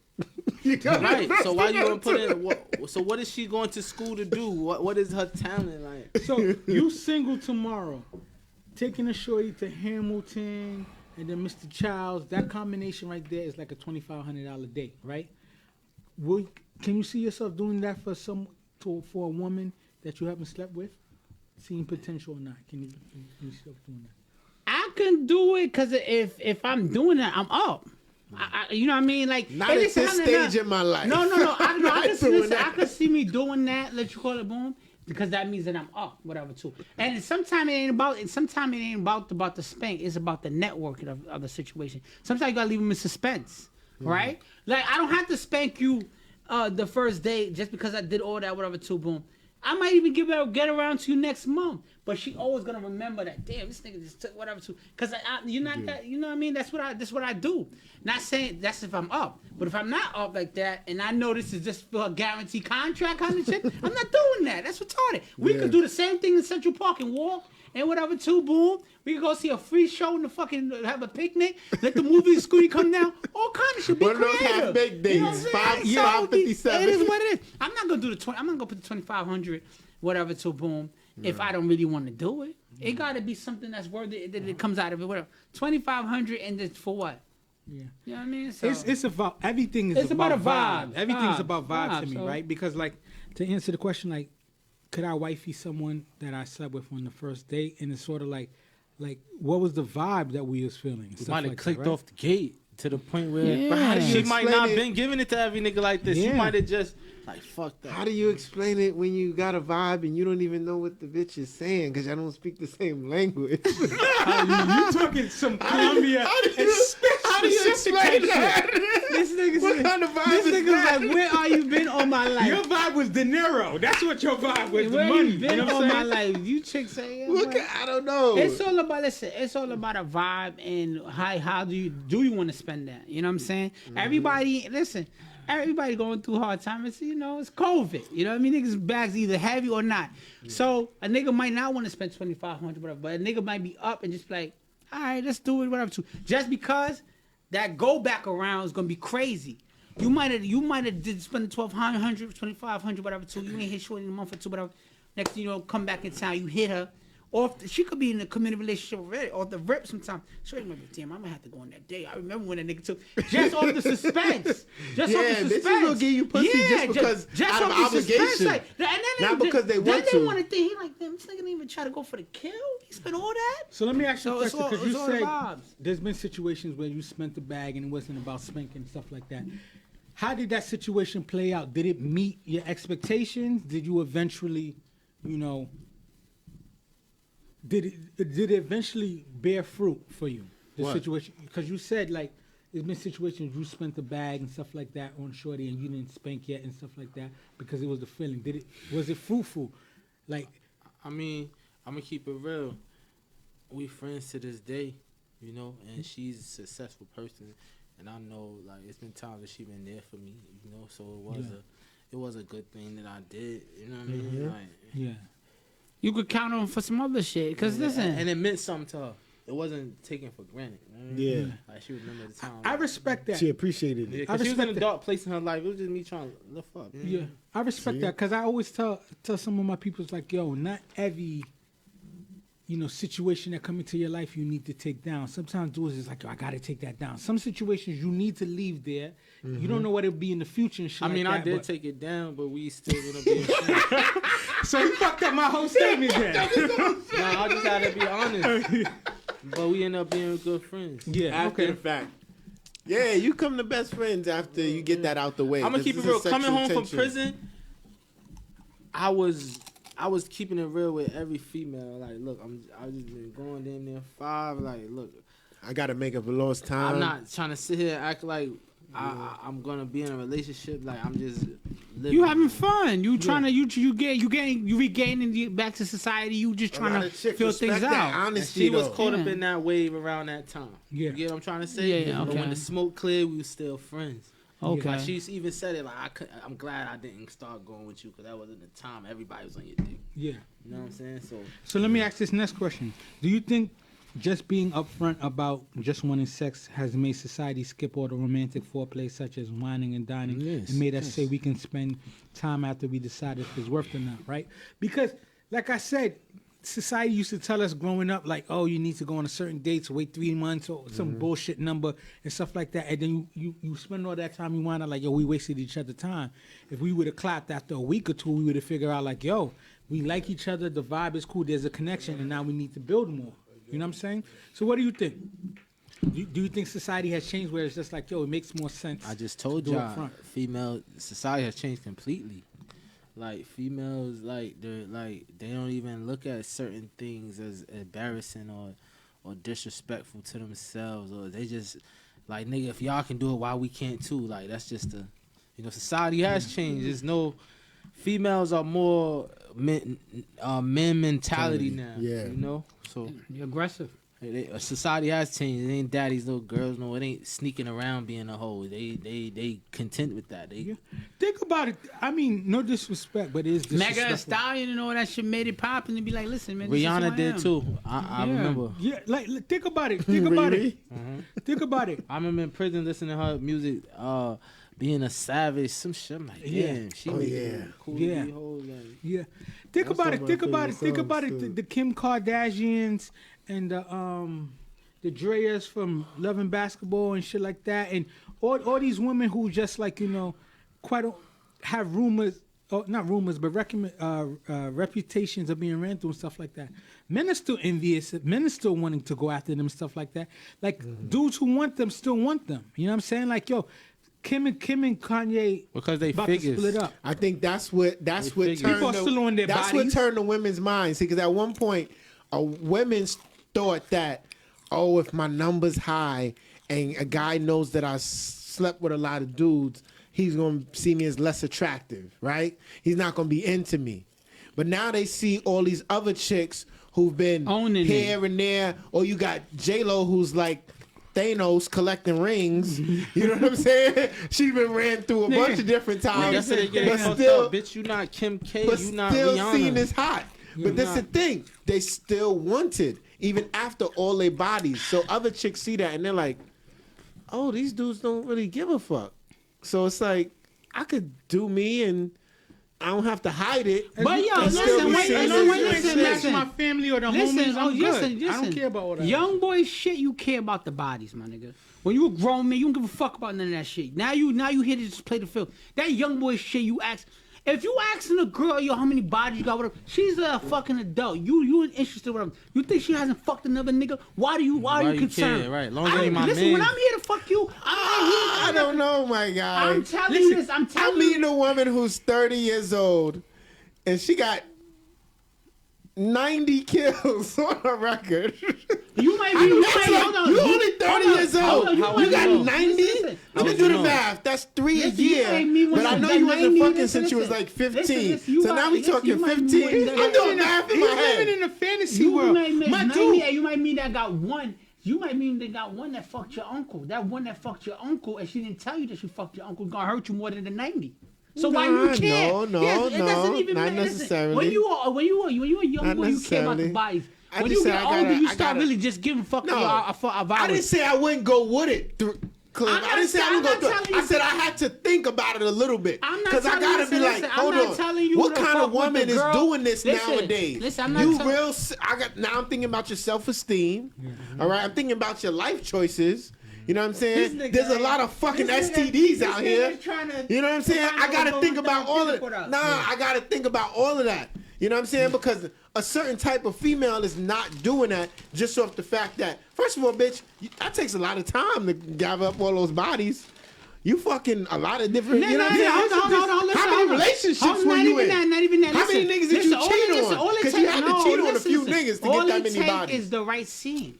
If you go into the right scene where y'all see each other all the time, whatever, too, a chick could fuck the whole rap game. That's how they do it because they all in the right scene, whatever, too, boom. Mm-hmm. And then you meet the last nigga that say, you know what? My nigga. Like but don't be the bitch. Don't be the bitch telling me you was in a 10-year relationship, but you still got 90 bodies. So how many times did you cheat on your man? This is what I'm saying. You got to put 2 and 2 together because that don't make sense. That means you're a fucking cheater. But so, what I'm saying, think about that. Listen, what I'm saying is I'm not saying go out here and get the girl that gets 60, 90 body or kill whatever too. But for you to ask a bitch about her past or whatever too. That's why I don't. No. Listen. I told my shorty. I've never asked questions I don't want to know the answer to. Therapeutically, it's not gonna help your situation to build.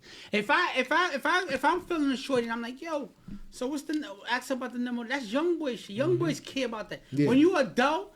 And even if you rocking out, nigga, you did it. You don't even ask that question, right? No, because you I want to know if you had anything that I'm close to. That's all I care about. If you if you fuck one of my dudes in this room, let me know. You know what I'm saying? You fuck my family, my best bro. Outside of that, yo, that don't got nothing to do with me. Yeah, you want to ask the number? I don't even think that's a question anymore in relationship. I care more about your credit score than how many niggas you fuck. Ask that question. Niggas still ask that.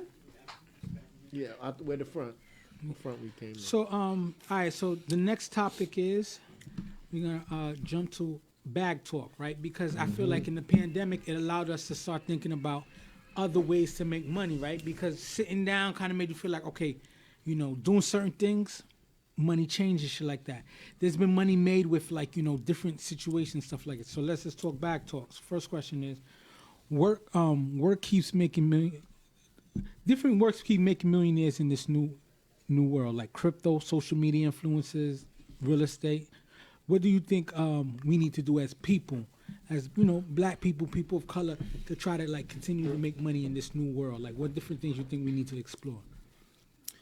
I mean, pay attention to the community and what is lacking. You know what I mean? Yeah. And invest in like I said, when I do get a good bag, it was a boys and girls club in a community that got shut down. You know what I mean? And I feel like since that shit got shut down, shit been crazy. Niggas been wilding, right? These young niggas growing up too fast, like 13, 12 already outside. You know what I mean? Like, yeah. So I feel like you give something for them to do, open up some more opportunity for your community. Like, just invest in your community more, they'll love you more, you'll be appreciated more. Like, yeah. It ain't just about the bag sometimes. Sometimes it's what's needed. Because that's going to bring the bag. If it's needed, it's going to bring the bag. If I open up a girls and boys club, the membership's going to sell out the roof. It's nothing else. Yeah. So pay attention to what's going on in the community. Like, I feel like, you know, like transitional programs, reform programs, more like trade schools. Because a lot of time, you know, I work in prison. So a lot of times niggas come out.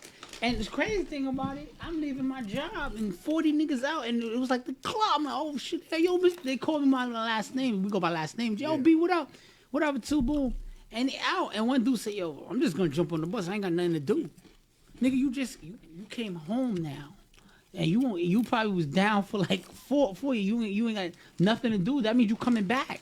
I seen dudes leave in 1 week in my program and come back the next week because they don't have no programs with them. But if you set up trade schools for people that was in jail, incarcerated, transitional programs, where they can learn a trade, they automatically get to the bag and stay out. Some niggas be lost. You know what I mean? So you need that. You know what I mean? You need that. Like, you know, Jadakiss said that bars, he know niggas who went to jail just to get their teeth fixed, right? Because it's true. Yeah. Like, dudes don't have resources, they don't have opportunities. Dudes say, I'm gonna get on the bus. I'm just gonna ride the wave until I figure it out. That means you coming back because you ain't got nothing that's, you know what I mean? Yeah. But I want to take it to another level because I think recently we not celebrated, but we remembered the 100-year anniversary of the Tulsa. Yeah. Riots Oh yeah.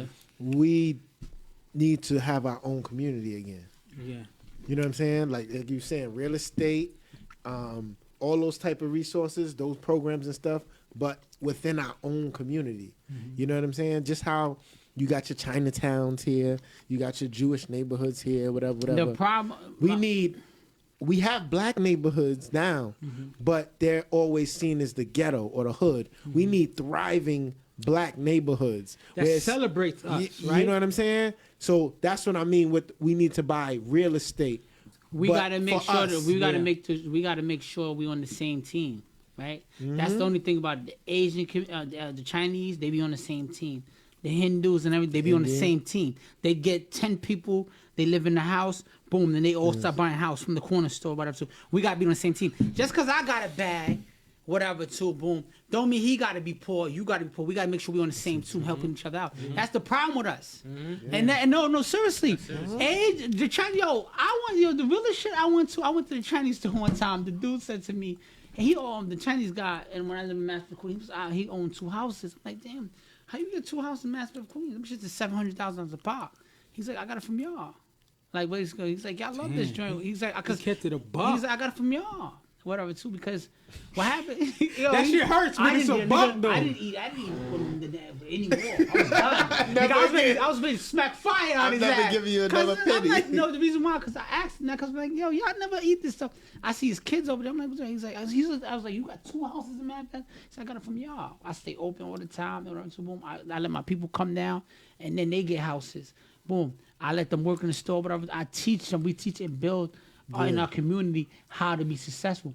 Think about it. We don't you know how many of us would have went to college if our parents had enough money to save and had that generational wealth to keep going so we all could advance? We don't do that. As long as we're on the same team, you know what I told my niggas the other day? They like, I be taking losses sometimes, you know. Of course. Everybody takes losses. Yeah. But taking chances with niggas, that's where a lot of my losses come from. They don't come from me. Come from you see taking potential chances. in niggas with them. I be like, yo, big bro, why you be taking? I be like, cuz, what am I if my team not as strong as me? God forbid I fall flat on my face. Who can I fall back on if I didn't build nobody up to be just as much? We have to. We gotta be. We gotta. Yeah, I might fall flat on my face and I build you up to me. I can come to you. You feel me? Yeah. When you at the top by yourself, that's a long way down. You gotta. Especially if you make everybody in your circle kind of envious of you. You know what I'm saying? They kind of waiting for you to fall. But if you show them the way and work together, like, listen, man, I ain't gonna promise you you're gonna have the same Mercedes as me. Right. I ain't gonna hold you. But you will have one. But listen, your shit gonna be on the road. This is the avenue I took. Yeah. But we don't do that. All the communities, they do that. If we get that together, we be straight. Right. That's what building what you saying. Yeah. But we gotta get that to go. It kind of goes to the psychological aspect of slavery and sometimes how they pitted us against each other, right? Because the biggest things that you hear from dudes is just like, yo, I can't wait to get this so I could go back and stunt on dudes, right? Not show dudes how I got it and shit like that, but to go back and stunt on dudes to show off. You know what I'm saying? This is you saying that makes me think of the shit my son said to me. My 9-year-old son, right? He gonna tell me, Daddy, I got a Pokemon card worth $500,000, right? I said, stop lying, man. What are you talking about? Yeah, it's a Charizard, holographic Charizard. You know I stole it from him, right? But it is worth money. But I don't know if it's worth $500,000. But you don't want him to lose it because it is worth money. I told him, I said, all right, so if you know it's worth that much money, why don't you sell it? We get the money. No, Daddy, I don't want to sell it. I don't want that. I said, why not? He said, because I just want to flex. Damn, you see, that's the mentality. I was like, what? That hurts when it's the mentality. Like, what good is it? Listen, what good is it? What good if I'm up and everybody around me ain't got no fucking money in their pocket? Niggas not gonna be thing. no, not even that. Now you gotta watch it. Now I'm fooled. Now I'm fooled because they not gonna send my way because they're gonna send another nigga to go get it because they can't come. You gotta listen. When you got a lick or opportunity, you gotta help. That's how you're gonna advance. But the thing about social media make everything fucked up. Yeah. Everybody seem like they're doing better than everybody. Instead of saying, well, I you know our podcast I follow, Earn Your Leisure. Earn Your Leisure, yeah. Because it's about learning about trucks, all these other stuff, helping your community to get better. Yeah. Like, think about it. A lot of people run to college if you went to college knowing that you learned a trade, right? Mm-hmm. But if you go to college, motherfucker, you don't learn shit in college. Nah. You don't learn shit in college. And we all college graduates, whatever. Yeah. You don't learn shit in college. I'm telling you. I went to college, played ball, whatever, too, boom. You better off going to a trade school. Because, listen, you better off learning a trade or learning something that's going to be hands-on that you can learn for life. Real estate, if you learn good real estate, you can learn that for life. You can sell houses for life. Something that's going to advance. But if you up and everybody else is low, you're going to look at the target like. But social media do that. Yeah. Everybody up and then you got everybody else looking down. So let me ask the next question. Do you think it's the job of successful black people to teach others how to be successful like them? Absolutely. Like a lot of time, it depends. The youth. I feel like if you are 25 and older, it's your job to teach what's going on down because we're losing them now. I pulled up to Farmers the other day with my Mercedes, and niggas looked at me like I was fooled. This is my store. It was scary. This is my store. I pulled up for a fucking sandwich the other day, and the nigga looked at me twice like, yo, I'm about to rob this nigga. I got in on some bitch shit, and I'm ready to spank him, boy. But I'm like, nah, he got that thing on. I got off because you gotta teach them. Like, listen, they don't have respect. You remember your mom coming home? They would carry the groceries. These niggas looking to rob your moms now. Yeah. Cause they lost in the sauce. 25 and older. If you could grab somebody and put them in your big program, it don't matter. Teach them something. Yo, come here with me, yo. Let's learn what you good at. Ask them. You can't be 12 years old already looking like you 32, 35. Come on, it's crazy. Yeah, I think it's a better like you gotta teach the youth. You can't teach a grown man how to act. Once a nigga grown, listen, it's on you, Playboy. Listen, I know you. No, but at the same time, you just said earlier, niggas they go in young and then they come out older. You know what I'm saying? They looking for direction. Younger niggas, I'm not right? Because their mentality stopped growing. I'm not saying that you young boy. And what I'm saying is, a nigga younger somebody younger is still gonna listen to you. An old man might be going one ear out the other. It's not really registering to him. You understand what I'm saying? He gonna be like. You know what I'm saying? Like the whole persona is different. But if somebody younger, you could reach and touch, do it. Why not? You can. Now I think it is our responsibility as successful black people to go back and teach other people because, to be honest with you, it's like if we don't go back to uplift our people and to set better examples, right? It's just like what world are we choosing to live in, right? It's one thing to make a bag and then forget that you had a struggle. It's another thing to make a bag and just like go back and change people. It's called paying it forward. Right? Yeah. Because just think about it. I always think about like how instead of us envying our stars like our Diddy or Jay-Z and stuff like that, if they had programs where it's just like, yo, you teaching people how to come up, you teaching people different resources and things of that nature, like, yo, that's the change that we really need to see versus thinking that somebody needs to come back and hand this out. Like, sometimes these successful people have programs where they give out turkeys or do some nice shit one time a day. Like he said, we had Town Hall. You remember Town Hall Mall? Town Hall was... our mom and dad, whatever it's called, sent us to Town Hall. Yeah, Town Hall to you would go there from 3 to 6:30 until everybody came home. You would learn some whatever too. You got help with your homework. We need more vocational programs, stuff where you learn a trade. So, dude, he don't want college, even high school for somebody, but he could go to that vocational, learn plumbing early. So by the time he's 18.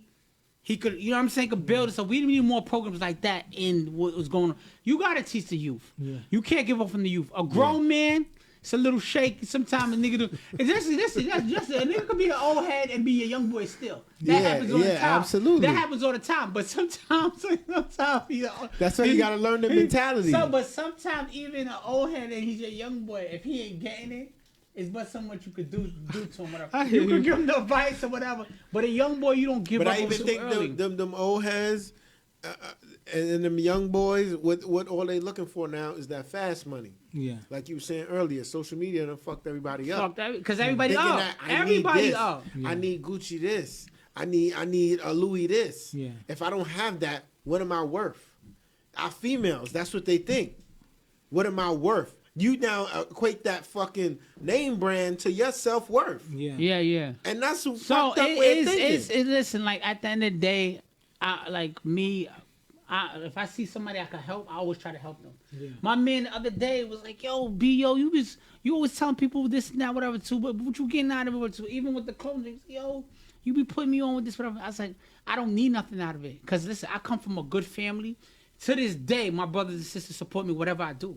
Mm-hmm. So my job is, some people don't have a brother and sister to help them out, whatever, too. So my job, if I fuck with you like that, like, yo, this is how you do whatever, too. Boom. It's not even for the get back. Mm-hmm. It's because I got the opportunity. To this day, a grown man, my own family, house, everything on my own, I still listen to my brothers and sisters. But it is about the get back. The get back is seeing that person that you help now be in a position to help somebody else. But that's what I'm saying. Or even help themselves. You get enjoyment out of that too. Yeah, definitely. Like, one hand wash this out. Yo, I had, like, it's scary because you sometimes you be like, yo, you just trying to give advice just to help somebody out, and then they're trying to. You're making me ask the next question is, how do we get comfortable talking to each other about how to improve our financial situations, right? A lot of times, like I said, our successful black entrepreneurs, they get successful and then they don't have them conversations. Like some white households, they talk about how you should invest, real estate, balancing your portfolio, knowing how to balance your checkbook. Now it's cryptocurrency talking. The difference is, it's a phrase that white people never say to each other. Why you pocket watching? Yeah. They don't say that. You know what they say? Hey, Bob, how's your portfolio doing? Yeah. You know what I'm saying? Yeah. And they're volunteering that information. Yeah. Oh yeah, I took a loss, or I'm investing in this, I'm investing in that. They have no problem talking to each other about money. Yeah. Whether it's money coming in or money going out. We always more uncomfortable. Yo, nigga, why you pocket watching? You know what I'm saying? That's the first thing that's said all the time. So what do you think we need to do to get more comfortable with talking to each other about improving our financial situation? Like he just said, it's hard. It's like you gotta be selective because, like he said, everybody's looking at it as, hold on, he's pocket watching, or hold on, what he trying to do here, or you know what I'm saying? It's like, I don't know. It's hard to explain that. Like, you just gotta shed light on who's worthy of it. But that's like true. But let me say this. You don't trust everybody. Some people use what you talk but against you. Like Clifford said this earlier, is wolf talk, right? If you're alpha in the den and you teach other wolves how to eat, you'll never be fooled. That's a fact. But if you're the only one eating, you fooled. You know what I'm saying? People are waiting for you to slip up. You teach everybody else how to eat, and now we're a strong den with everybody eating. Everybody, you know what I'm saying? And that's the mentality. Like, yo, if someone teach me how to, the proverbial term, teach me how to fish and stuff like that, you know what I'm saying? I don't care how much fish you have. Now I'm having my own fish. Yeah. And now I know my grind and teach me more. Like, I want us to have situations where we can talk about cryptocurrency and how to attain cryptocurrency and have those conversations, right? Because it's regular in other communities. Yeah. It's not awkward, but it's awkward for us. Let me tell you something. Never watch another man's pockets. Because you ain't never going to progress your own shit. Because never watch another nigga pocket. I don't give a fuck if he's into whatever. Don't never watch, because you ain't never gonna make pockets for yourself. Because you're gonna be so focused on why this man had always got money or why he's always positioned. You're not gonna be able to work on your shit, work on your craft. Yeah. But that's what. Listen, that's. But is it a problem if I see you get into the bag and I'm just asking? No. What is it you doing? No. You know what I'm saying? No, that's not. I'm not watching. I'm inquiring. That's not watching the pocket. That's requiring gaining information and knowledge. That's different. Yeah. But when there's a lot of pocket watchers in the black community, I'm telling you, it be the same niggas that work with me. I'll be like, yo, you do radio. Like trying to explain to me why I got certain things or do certain things. No, nigga, I work 8 hours more than you. That's why. Right. It has nothing to do with I do radio. It's nothing to, I didn't come from, I'm not the Waltons. I didn't come from, no, I work 8 hours. When you're sleeping, I'm up in the job already. So let me ask you this next question. So never watch a man's pocket. If you gaining knowledge, it's different. Yeah. Is college still the best route, or just the route we've been told for all our lives? It's the route we've been told. Right? Because I feel, to be honest with you, a lot of the skills, like, if I would rather, to be honest with you, if I had a son, I would rather teach my son, like, yo, learn how to become a plumber, an AC technician, electrician, better than to tell him to go to college and study communication. Listen, in terms of college, right? I think it's a good way for structure, not in terms of you're gonna be successful, like structure, tell you discipline, how to, for the real world when you do get a job. If you go to like the Fashion Institute or whatever, where you learn the fashion or whatever, that's a good way to go to college to learn the business, whatever. If it's something like that, like a vocational college, like, you know what I'm saying? Mm-hmm. But if you're just going to straight college and you're just giving $100,000 to the professor, whatever, too, you could not go to class all semester. And if you pass the midterm and finals, they gotta pass you. Where do you learn from that? You could, am I lying? Mm-hmm. You could not go to class, and I'm a college basketball athlete. I'm telling you could not go to class all semester. If I pass the midterm and finals, they gotta pass me. That's crazy. So what are you really learning? So I'm saying like Fashion Institute, plumbing, like stuff like the Ride, where you learn the computers, you learn certain programs, whatever. That's gonna teach you for what? Tech. You know what I mean? Everybody need IT. IT, you're going to make that bag. If you learn IT, you're going to make that bag. They always need somebody to learn how to learn them computers and them programs. So if you're not sure, go into IT. Let me tell you right now, as a man who has a daughter about to go to college right now. Congrats. Right? Congrats, yeah. But let me tell you, the reason I'm okay with her going to college because yeah, she's got to get that experience. She doesn't know what she wants to do with her life. Yeah, she got to go there.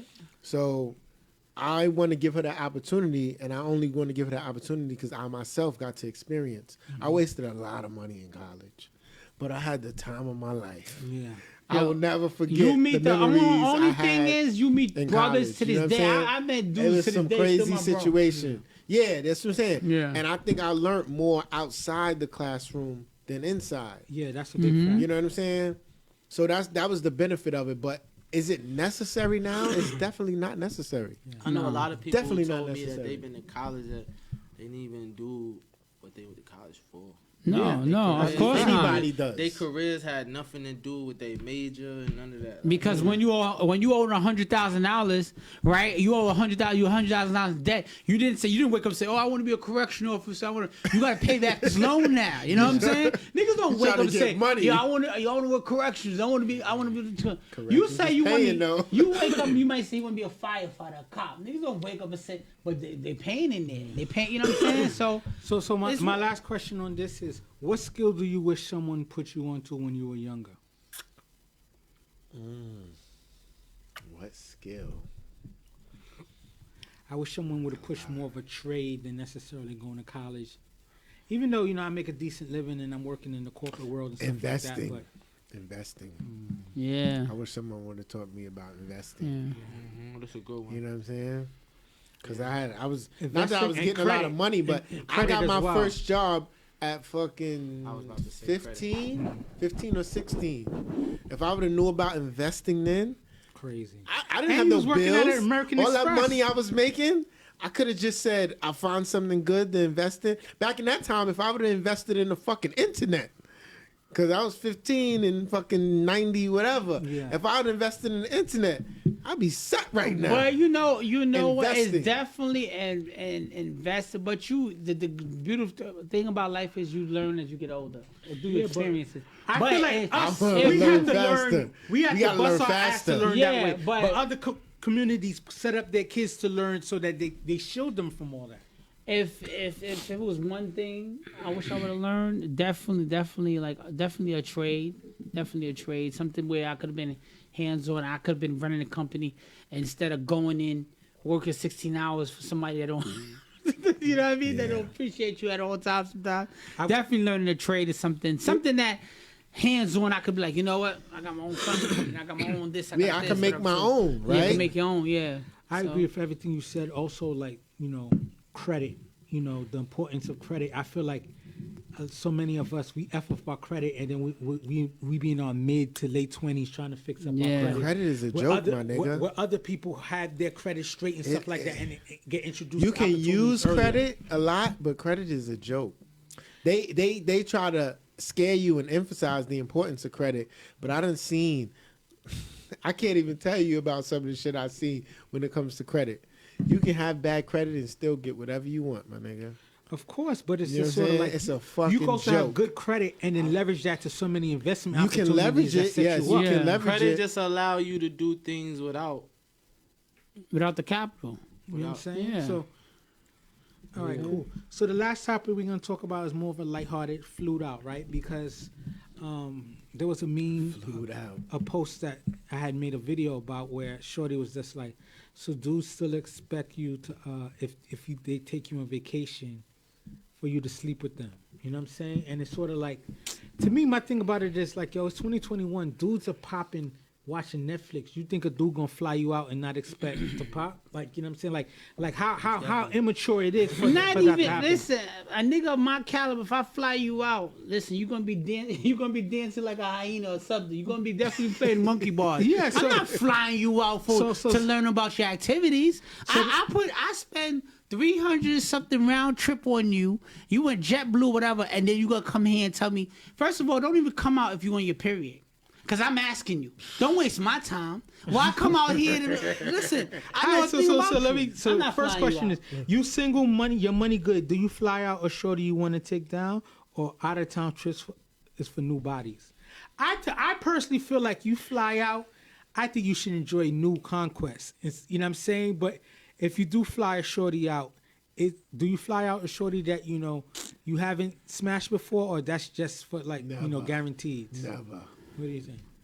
Are you flying out a body you never sampled, or that's just for joints you enjoy and you want to enjoy? Like bro said, though, I ain't taking a chance. Nah, I'm not doing that. She know what she coming to do. Yeah. Yeah. She know what the vibe is. Yeah. She's like a D-League player, 10-day contract. Bitch, you coming out here to work if you trying to be on the team, right? I need you to show me your best. You got to show me your best, because listen, if you coming to Atlanta, listen, if you coming to Atlanta and New York, and I got to show you these city lights, you're not just gonna expect this dick inside you. You're gonna expect everything else. You want to go to you want to see this. You want to see that. You might, if damn near is custom, you might want to see the Rockettes. Whatever, bitch. If I'm showing you city lights, you better come out here going hard. You know what I'm saying? I'm not doing. Niggas be taking too many chances. I'm not doing it.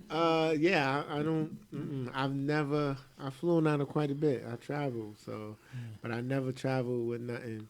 If I was gonna be new, then I'm going to meet it out there. Yeah. I'm going solo. I think trips are for new bodies. I don't think you should fly out maybe. You don't fly out a maybe. You know what I'm saying? And then a chick listen, if a chick flies out and she's on her period, she's garbage. You should eliminate her from the she got to show mouth talent. No, she got to show exquisite mouth talent. That's not even enough because what happened was she honestly thought you was that much of a lame nigga to even think she could pull that off.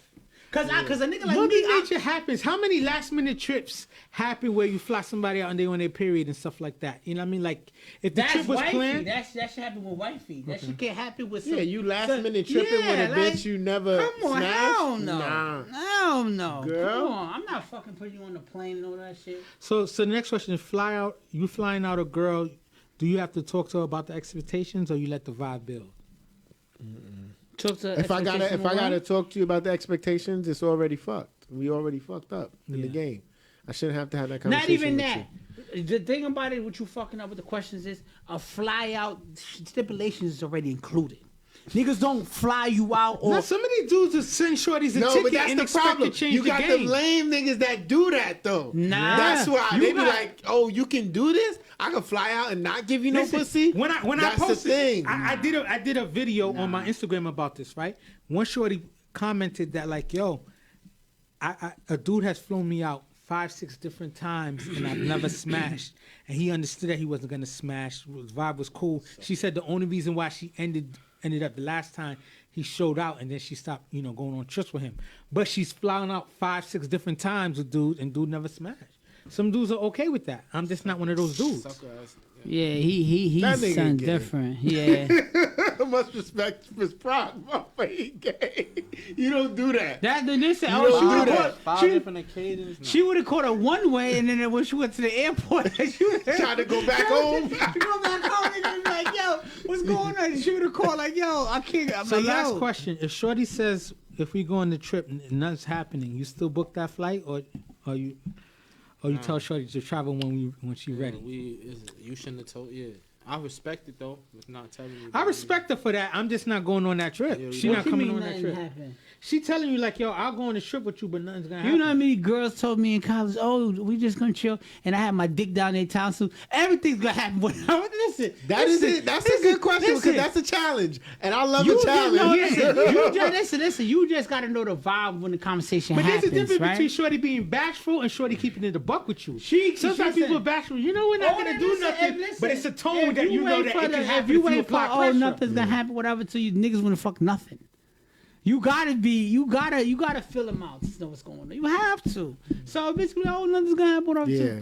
If you feel like the situation's gonna happen, you're gonna present itself. It's gonna come out. It depends on, like you said, what you thinking from the way she said it. Because I see that as a challenge. If the vibe is oh, dead bitch, you not? Okay, we'll see. We'll see. So Rico, what do you think? If the vibe is Shorty, like she really on her dean about like, nah, nothing's gonna happen. Do you fly out or you take it as a challenge? Nah, she's staying home.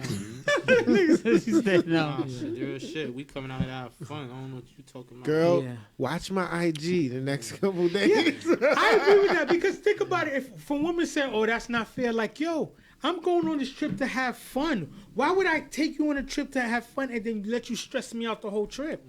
It don't make no sense. Like I said in the video, like, yo, dude ain't flying you out so we could play Yahtzee and Connect 4 in the hotel room.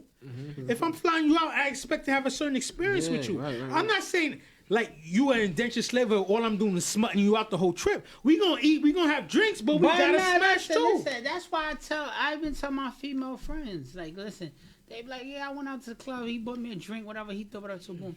I said the way you push them off, you can get them out of here. Because niggas feel like they buy you a drink, you owe you're a contract. A drink, you owe me a conversation. You don't owe me more than nothing more than a conversation. This is what one of my homegirls was like, oh, he bought me a drink and I just spit off whatever, but he just kept following whatever. If you would have hit him with, oh, thanks, babe, I appreciate everything you did for me, and took off that way, but you spin off on him, he like, nah, shorty, you gotta hear my play. You didn't even hear my play. You know, drinks in the city is $17 a pop. So that's a little. I said, listen, it's $17 a pop. This is a down payment on the conversation. Yeah, you gotta at least hear my spill. She just hit him with, and she got a crazy body. Yeah. She hit him with the and spin off, and he kind of like, yo, where you going? Like, no. And that's how drinks get thrown in bitches' face. Right there. But listen, she was like, what would you call it? I said, listen, you owed him at least two words. A conversation, right? You want to take my $17 drink, whatever, and just spin off? Yeah, short is wild. Talk to the next nigga. All right, so you know what? That's the end of this episode. I had a good time, you know what I'm saying? Shout out to Rasha for coming through, being appreciate it, bro. guest Appreciate and for stuff having like You that. need to come up with the tape, and we just play it through. Because we got 2 hours every time. And I definitely want you tape out the drop, come back through then. Yeah, I definitely want you to come back too after, Especially you know, the single Toolie 2 drops. Yeah. That special announcement you was talking We about got to play it during the happen. podcast. Yeah, we'll play out the music. We pick out drinks and stuff like that. If you can, you know what? Let's just do toast out. You know what I'm saying? Pop the Bel Air just to celebrate the 100th anniversary. If you want, do a shout out again for how they could find you as far as your information and stuff like that, and what they got to look forward to. You can find me on Ratchet Rico _001 GZ Instagram. All right. You can find me on Facebook, Ratty Spilling all Toolie. that Bel Air. It's all right. It's all good. For booking, ratchetrico252@gmail.com. You know, you can find me on all, platforms and all that. You know what I'm saying? Toolie Talk 2 on the way. July. Yes. July. Yeah, you know, it's a Next salute, time you right? come, we're going to ask for some bars. Next time. Yeah. I'm always This is down, the man. You 100th gotta be episode. ready. You know what I mean? Right. We popping a little champagne. You want some little rosé? You know what I'm saying? And, yo, thank you for riding with us all 100 episodes. You know what I'm saying? A lot of people don't stick around to go that far. You know what I'm saying? We're going to try to do better and more things. You know what I'm saying? Salute to everybody who's been part of the ride. Put You your know what I'm cups saying? up, baby. Put your cups Salute, up. salute, Thank y'all salute. all. Thanks for All right. coming. We gonna keep Views doing from the our friend thing. zone. We're going to keep doing our thing. Views from the friend zone, baby. We out. We out. Views from the friend zone, it's your time. We giving you real talk, so stay on your grind. We just trying to laugh and have a good time. We dropping them jewels so that all our people can shine. Views from the friend zone, it's your time. We giving you real talk, so stay on your grind. We just trying to laugh and have a good time. We dropping them jewels so that all our people can shine.